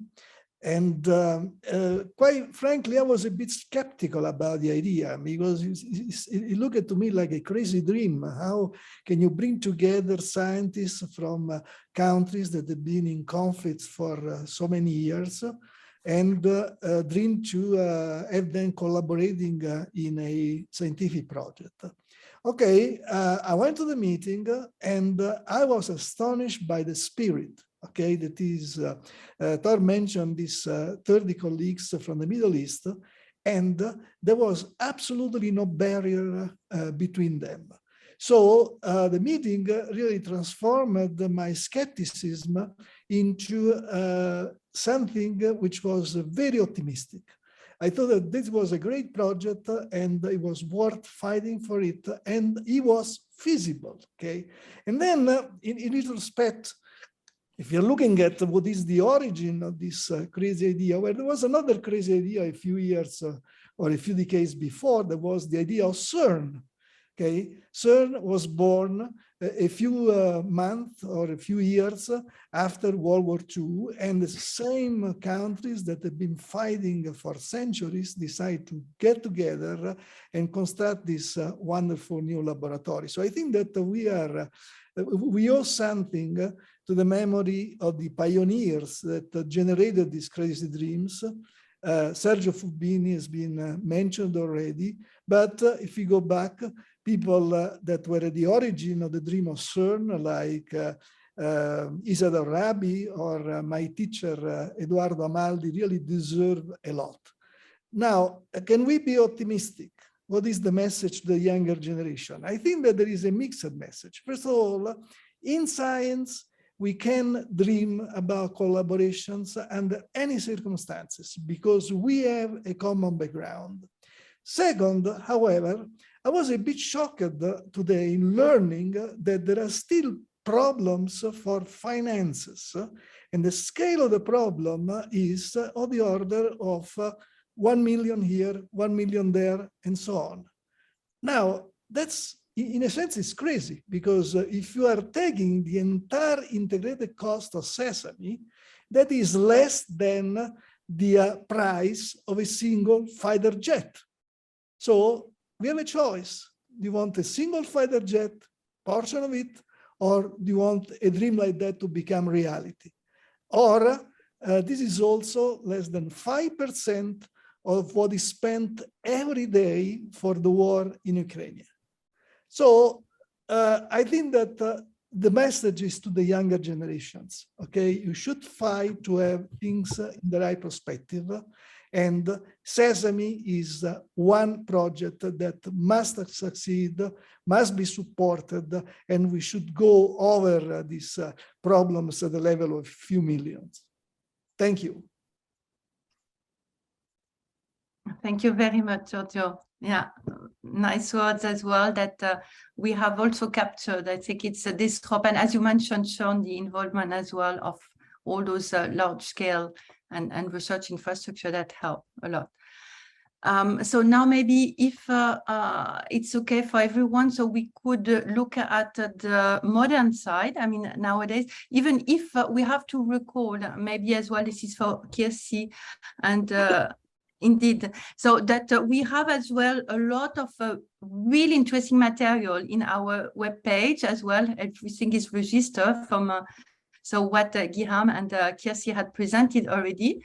So we need also to refer to that and potentially indeed if you can give as well a short view of your vision and what I mean the world today is, can bring, and Erkan as well, looking at what you see in terms of the diaspora or looking at the other light source coming from the American side. So I think it will be very good to conclude with that and as well with the idea of the mentorship. I think it's an interesting and important part, and that will be then the conclusion after that with Medea. So maybe Kirsi and Guillaume. Thank you, Christine. It's really a pleasure to be here celebrating both Herman, his birthday, and Sesame, and the science that Sesame enables in our region, in Cyprus in particular. I also like to bring greetings and the very best wishes for Herman's birthday on this occasion from the Cyprus delegation to the Sesame Council, where I have the pleasure of sitting with my Cypriot colleagues.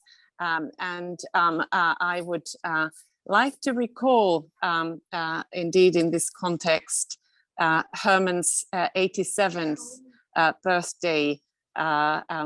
Apologies, somewhere between the 30 and the 31 Celsius in Nicosia in Cyprus on the occasion of the Beats Beamline Science Case workshop and the Sesame Council meeting that was organized in Nicosia.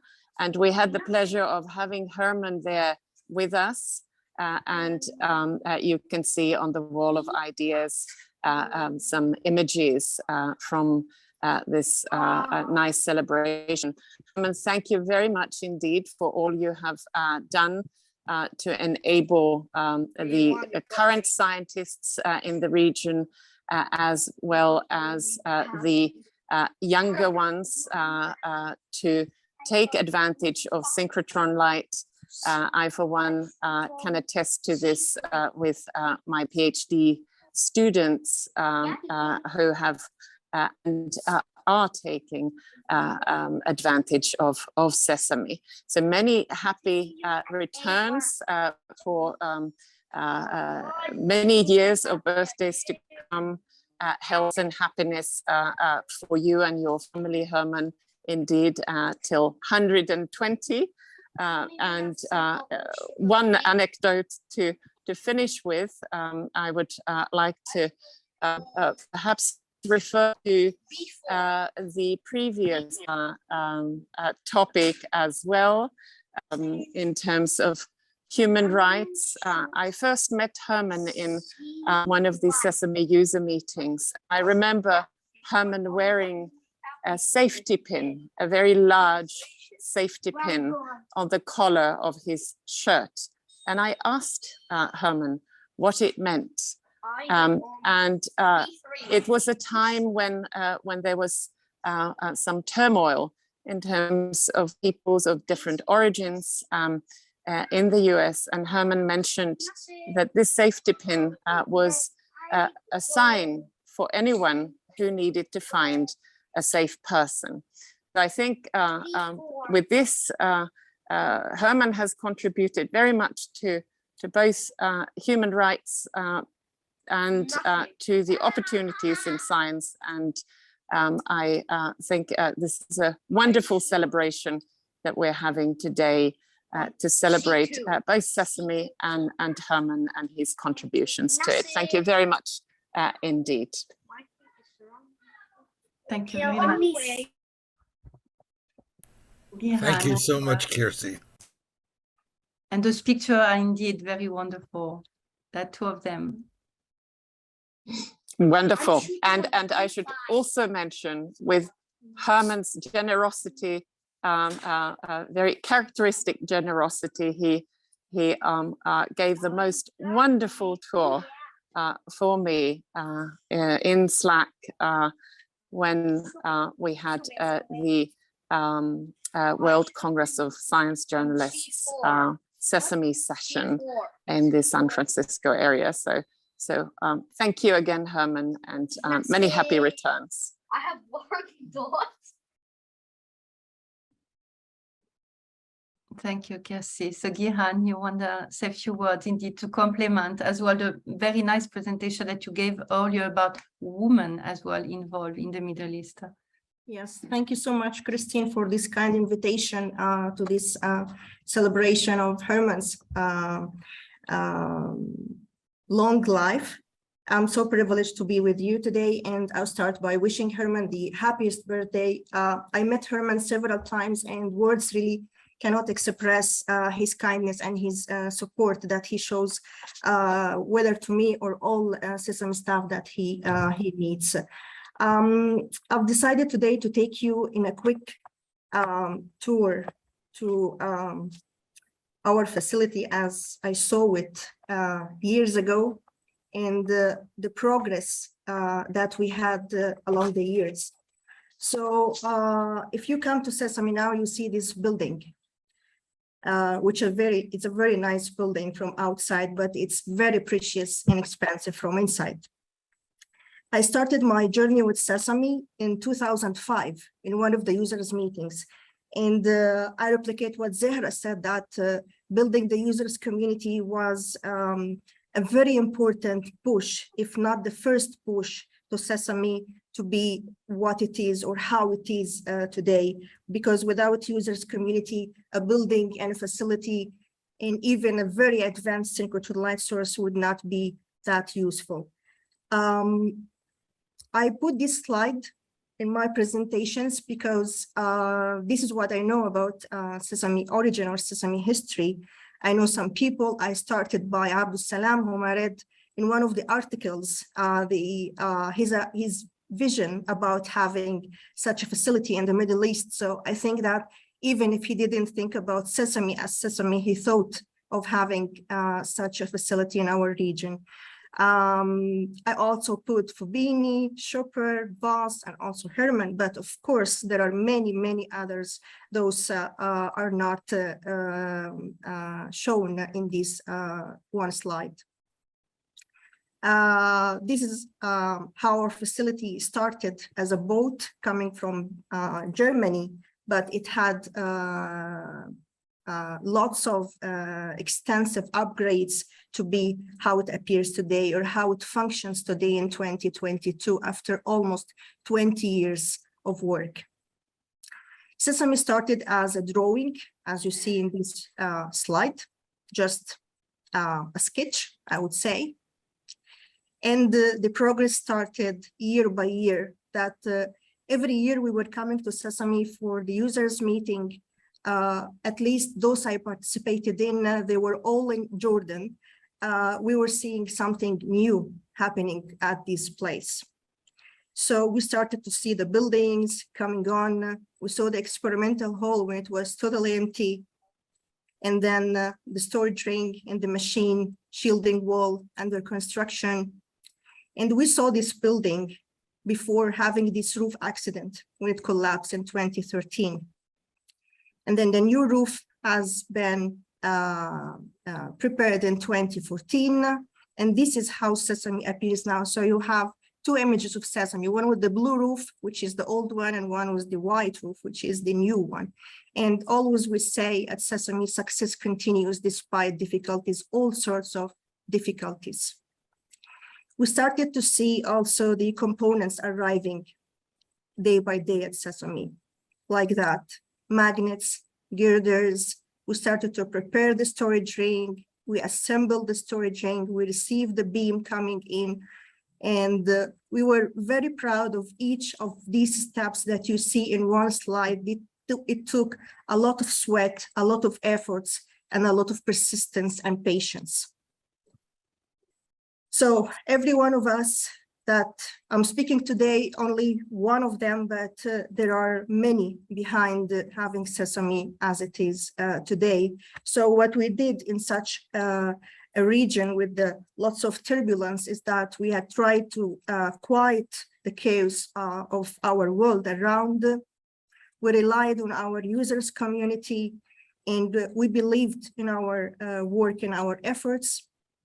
And if I'm mentioning Sesame staff and our users community, I also mention countless helping hands. Those I don't know myself, but I'm sure that there are many, many hands. Those were the reason why Sesame is in today.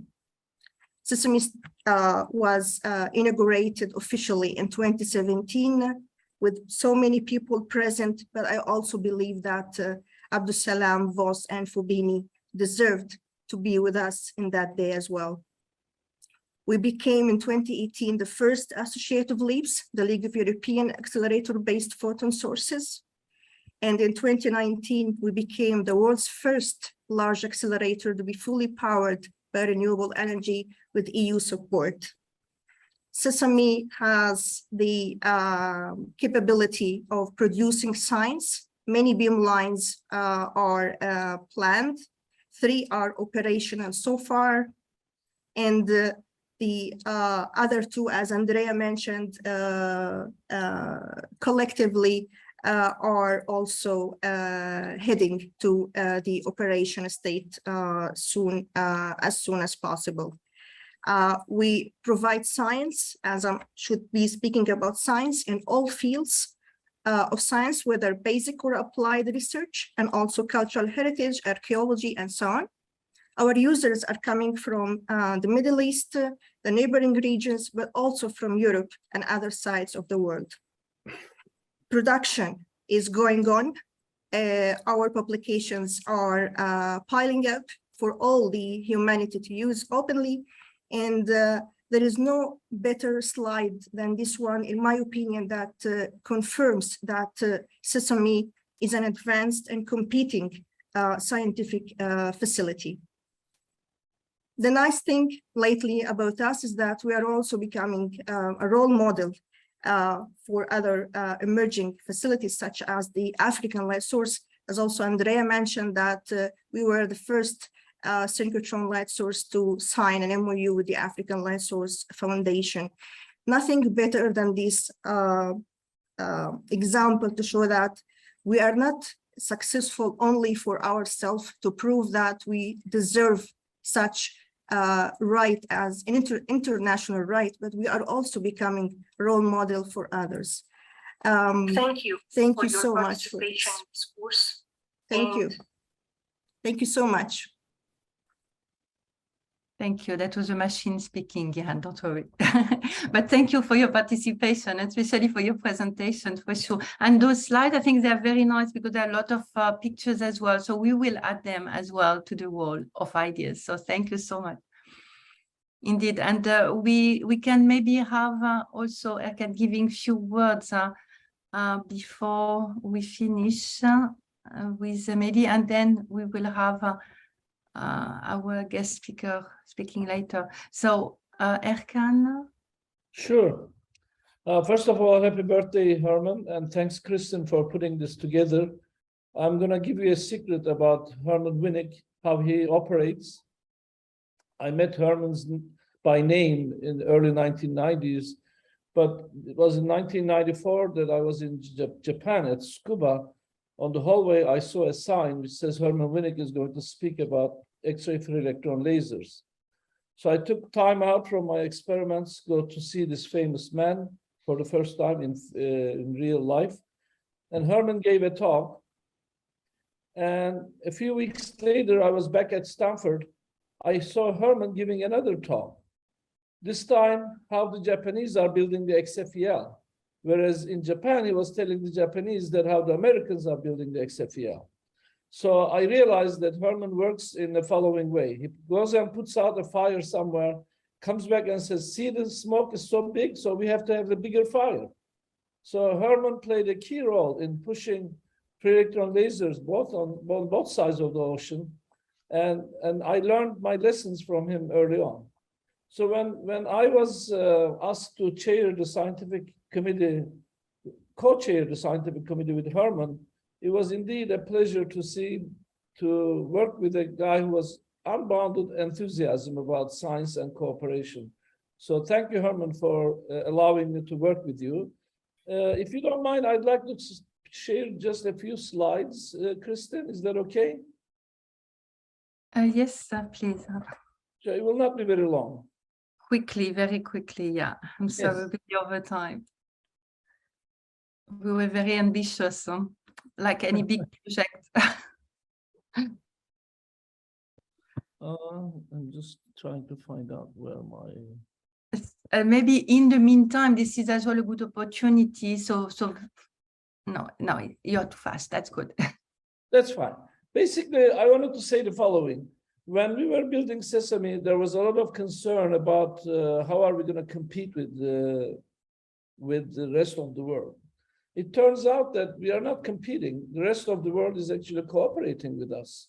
And Sesame was wisely governed by the council and wisely staffed by the directors, and was lucky enough to get high-level scientists who endeared themselves to many synchrotrons around the world, so that they could get help from many others.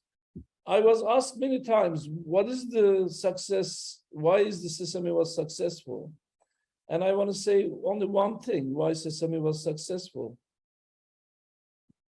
It survived and successful because it was such a good idea. Sesame indeed is a very simple idea of putting science in front of politics, putting science in front of everything else, bringing people together and allowing them to flourish and excel. When I see Jihan, when I see Masood, when I see Abdul Latif as a director of the current science advisory chair, I immediately find myself transported from Amman to Chicago or to Grenoble. The same level of science, the same level of discipline, the same level of commitment is there. And there's nothing more rewarding for Herman, I'm sure, to see that we have reached to this point. So congratulations, Herman. We are looking forward to your 120th as well. That means at least we get to see and live that long. So it's a little bit selfish, but we would like to see you come back for 120. Thank you, Kristen. Thank you so much, Arjun. Excellent, Erkan. And it's nice to have those little anecdotes. I think we can write a book about you, Herman. And maybe it would be nice as well to have few words. I'm sorry that we didn't put you more officially as well in the program for Erdwester and for Java, but maybe that's a good opportunity now as well for Adi, EHC. So would you mind indeed to say a few words before then we conclude with Medar? Okay. Hello, Herman. Hello, everybody. Can you hear me? Yes, we can. Okay. I have the pleasure of meeting or seeing Herman yesterday at his home in Stanford. So I gave my family and I gave him our congratulations for his 90th birthday. I would like just to mention that I was exposed to an international scientific committee by Herman.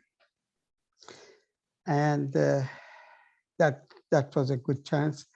And then after a few years, after having some political problems back home, it was Herman actually who got me out of the captivity by getting 33 Nobel laureates signing a petition to ask for my freedom. So I would like to take the opportunity to thank Herman. And I had the opportunity also to be the, I think, technical committee chairman or for some years until I had to leave the country and come to the United States. And since I had just one single entry visa and I couldn't shuttle between US and the Middle East, so I had to give up that position. But I have been in close contact with Javad Rahiqi, a close friend of mine, who I think may get a chance to have a few words. And I have been following really the development, which was actually initiated by Herman and Gus Voss. And I'm glad that I have the opportunity to say a few words on this occasion again, and wish the Sesame a successful future, and also wish Herman another at least 30 years to go. Thank you so much. Thank you very much. Thank you very much. And Professor Hagi, Sojava Hagi, what do you think about Herman and else? Hello, everyone. I would like to congratulate Herman for his birthday and also thank him for always paving the way for me as a chair of training committee, introduced me to various laboratories so that they can listen to me and to my request for Sesame training, for training of Sesame people. So we joined Sesame in 2004, and then the project has been very educative for us, both as a scientist and young scientist level, and as a managerial level. Now we have quite a few projects running in Iran as an accelerator. This was not possible, would have not been possible without us being in Sesame, learning how to manage larger scale facilities and how to run it.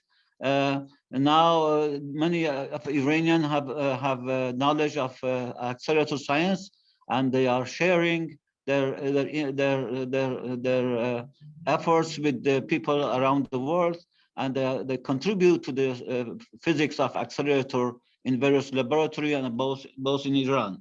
We have got through Sesame, it was possible to know many people who helped us in our light source project. I would like to thank a few of them which are present in this meeting. It was, of course, Helmut Wiedemann, which died 2 years ago.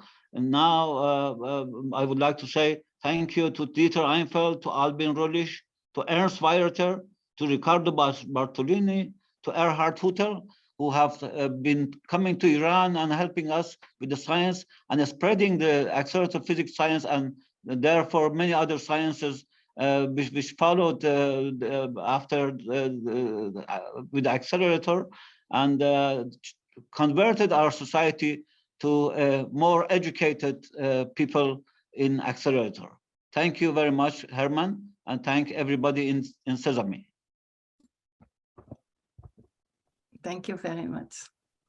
And we have some more words as well from you, so Professor Ernst Westra. So I think it was good as well to record that on the picture. So we have here almost everyone except Gus Vos, unfortunately.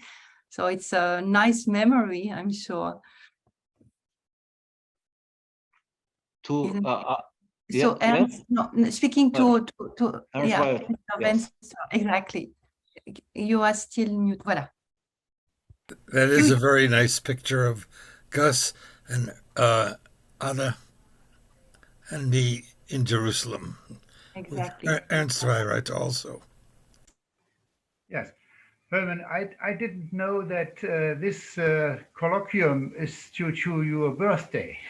So let me say hello to you, and I'm very happy to see you in good shape after so many years. And let me report on, yeah, you have been together with Gus Vos, a member of the Technical Advisory Committee for BESI 2. And during these, I think you have been in Berlin twice per year for this committee. And during these meetings, you and Gus developed the idea to bring the old BESI 1 to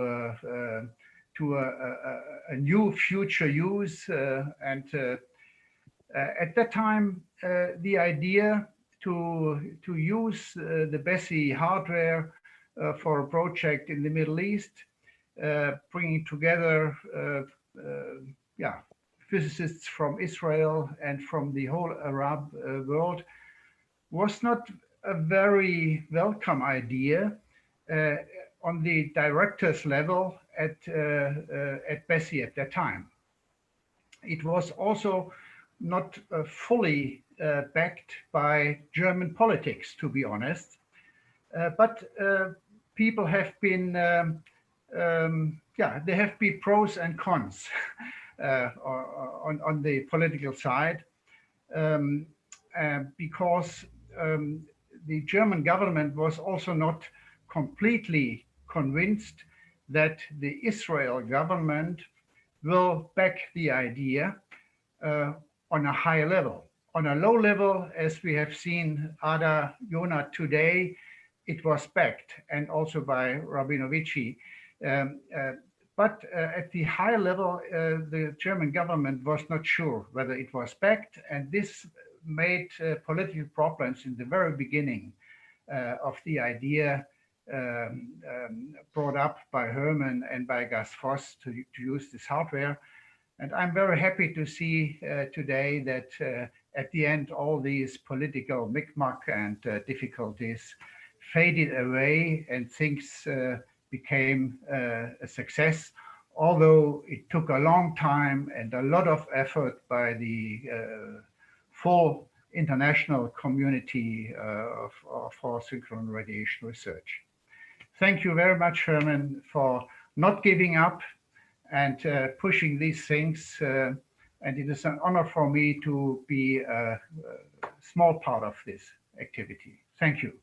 And thank you, Ernst, for all you did, particularly in the early days, to put together the design for BESI 1A, evolving into the present BESI machine, Sesame machine, rather.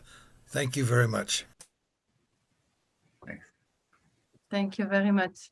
And indeed, we recall there also the history on the wall, where you can see as well the presentation that maybe it's a nice remindering, so Herman, because indeed we met actually in 2012 for the African School of Physics, Fundamental Physics and Application. And there you had a wonderful description and presentation, very complete about SESAME and all the impact that it can have So I read the title, the SESAME project and the impact of synchrotron radiation in science and society in developing countries. So I think that this is really important and nice to see how much you have been involved in that respect. And indeed, we have put as well from the German government, and this was as well some of the archive from Adayona, how as well with Angela Merkel, there was some support further as well. We didn't mention it too much during the presentation, but you can find those history as well on the wall of IDEA. So indeed, it's getting very late, but we need maybe indeed to conclude. And I was thinking to have in our case, so with where are you? With Mehdi, if you can just mention a little bit in terms of mentorship, in terms of the role as well that it has. So from all the generation, transferring knowledge is fundamental. So, and this is why we like the idea of having the understanding how everything has been evolved, but as well for the younger generation to be empowered. So thanks to, activities like building accelerator, providing science, and gathering societies together for a peaceful way. So maybe if you can give the words, the final words. Or how did you meet maybe with Herman and all the different world, and we're connecting the world now. So from the Californian all the way to Australia. Yeah. So greeting from Darwin, Northern Territory from Australia. So just back from my fieldwork from a very remote area from Barunga Aboriginal community.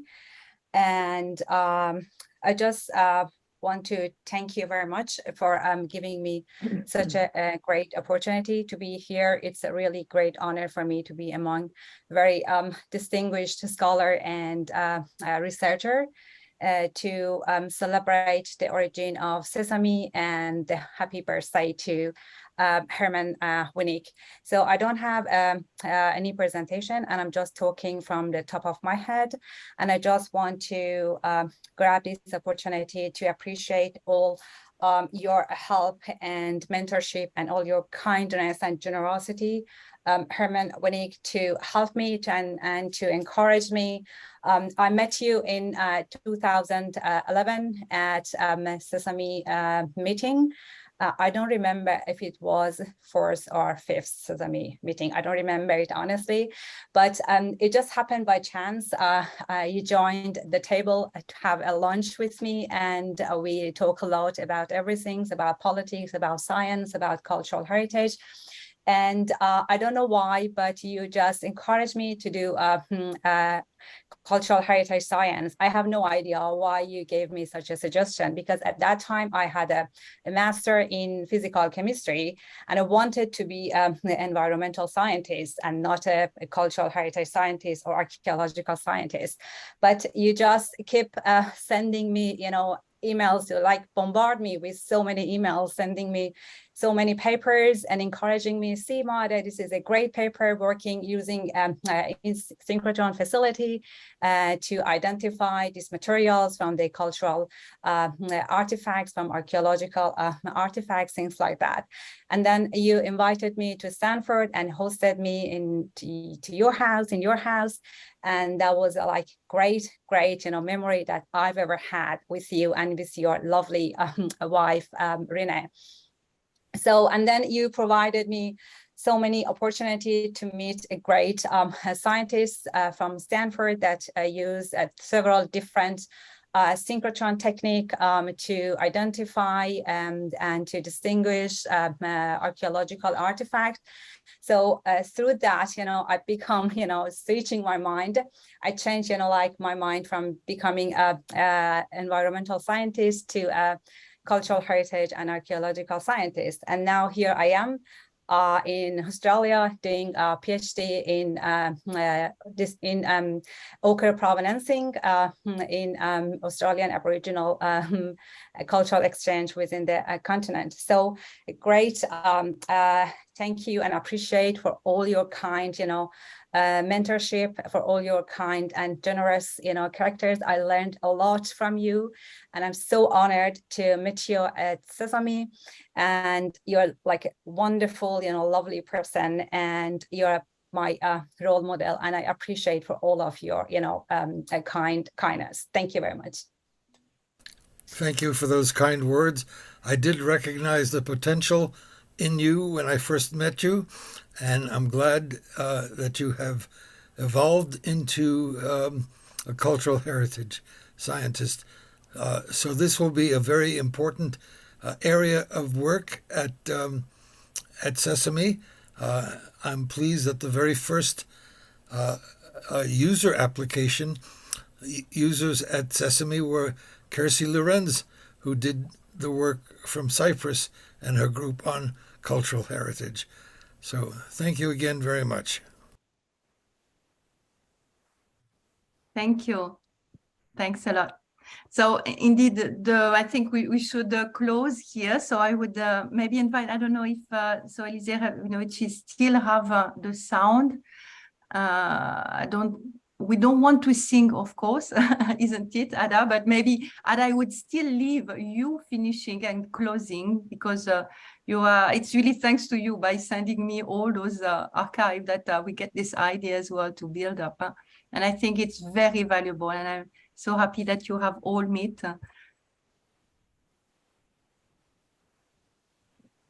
And you're muted, Anna.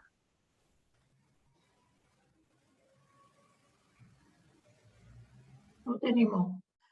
Yeah. So I want to, first of all, to congratulate Herman again.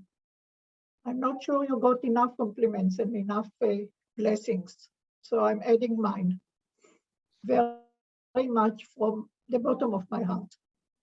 Second, I want to tell you that the difference between him and Gus Voss. He was always friendly. He asked friendly questions.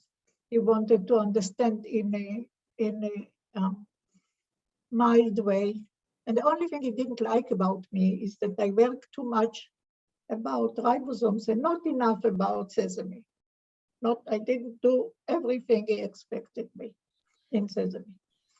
Gus Voss was his office was 3 buildings away from mine at Daisy.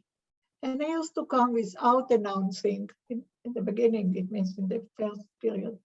He used to come without announcing, either to the office or if he ran an experiment, to the experiment, and asked.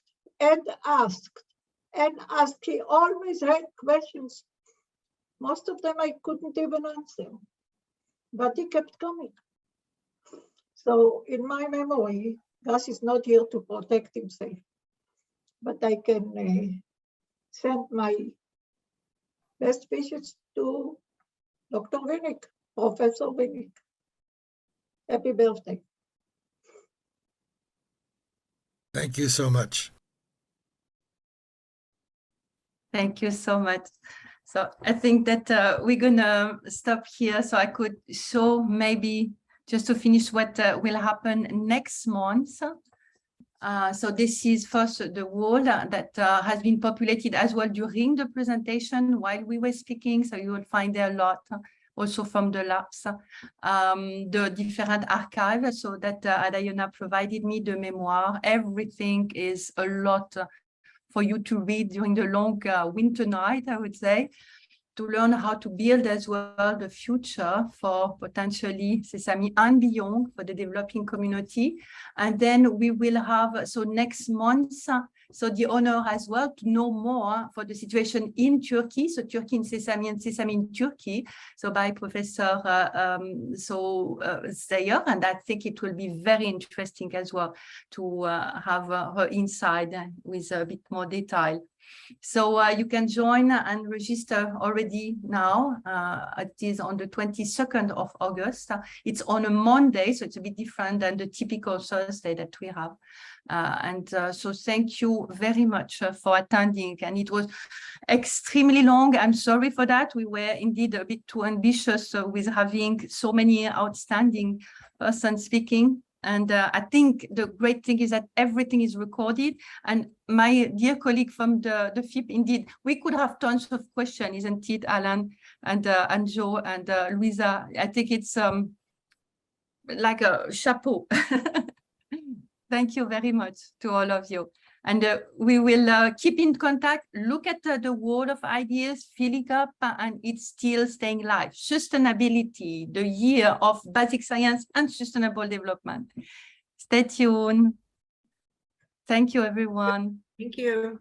And Bye-bye. thank you, Christine, for making all of this happen. This is for you. It's the minimum. Thank you. Thank you, everyone. Thank you, and happy birthday again, Herman. Bye. Thank you. Happy birthday, Herman.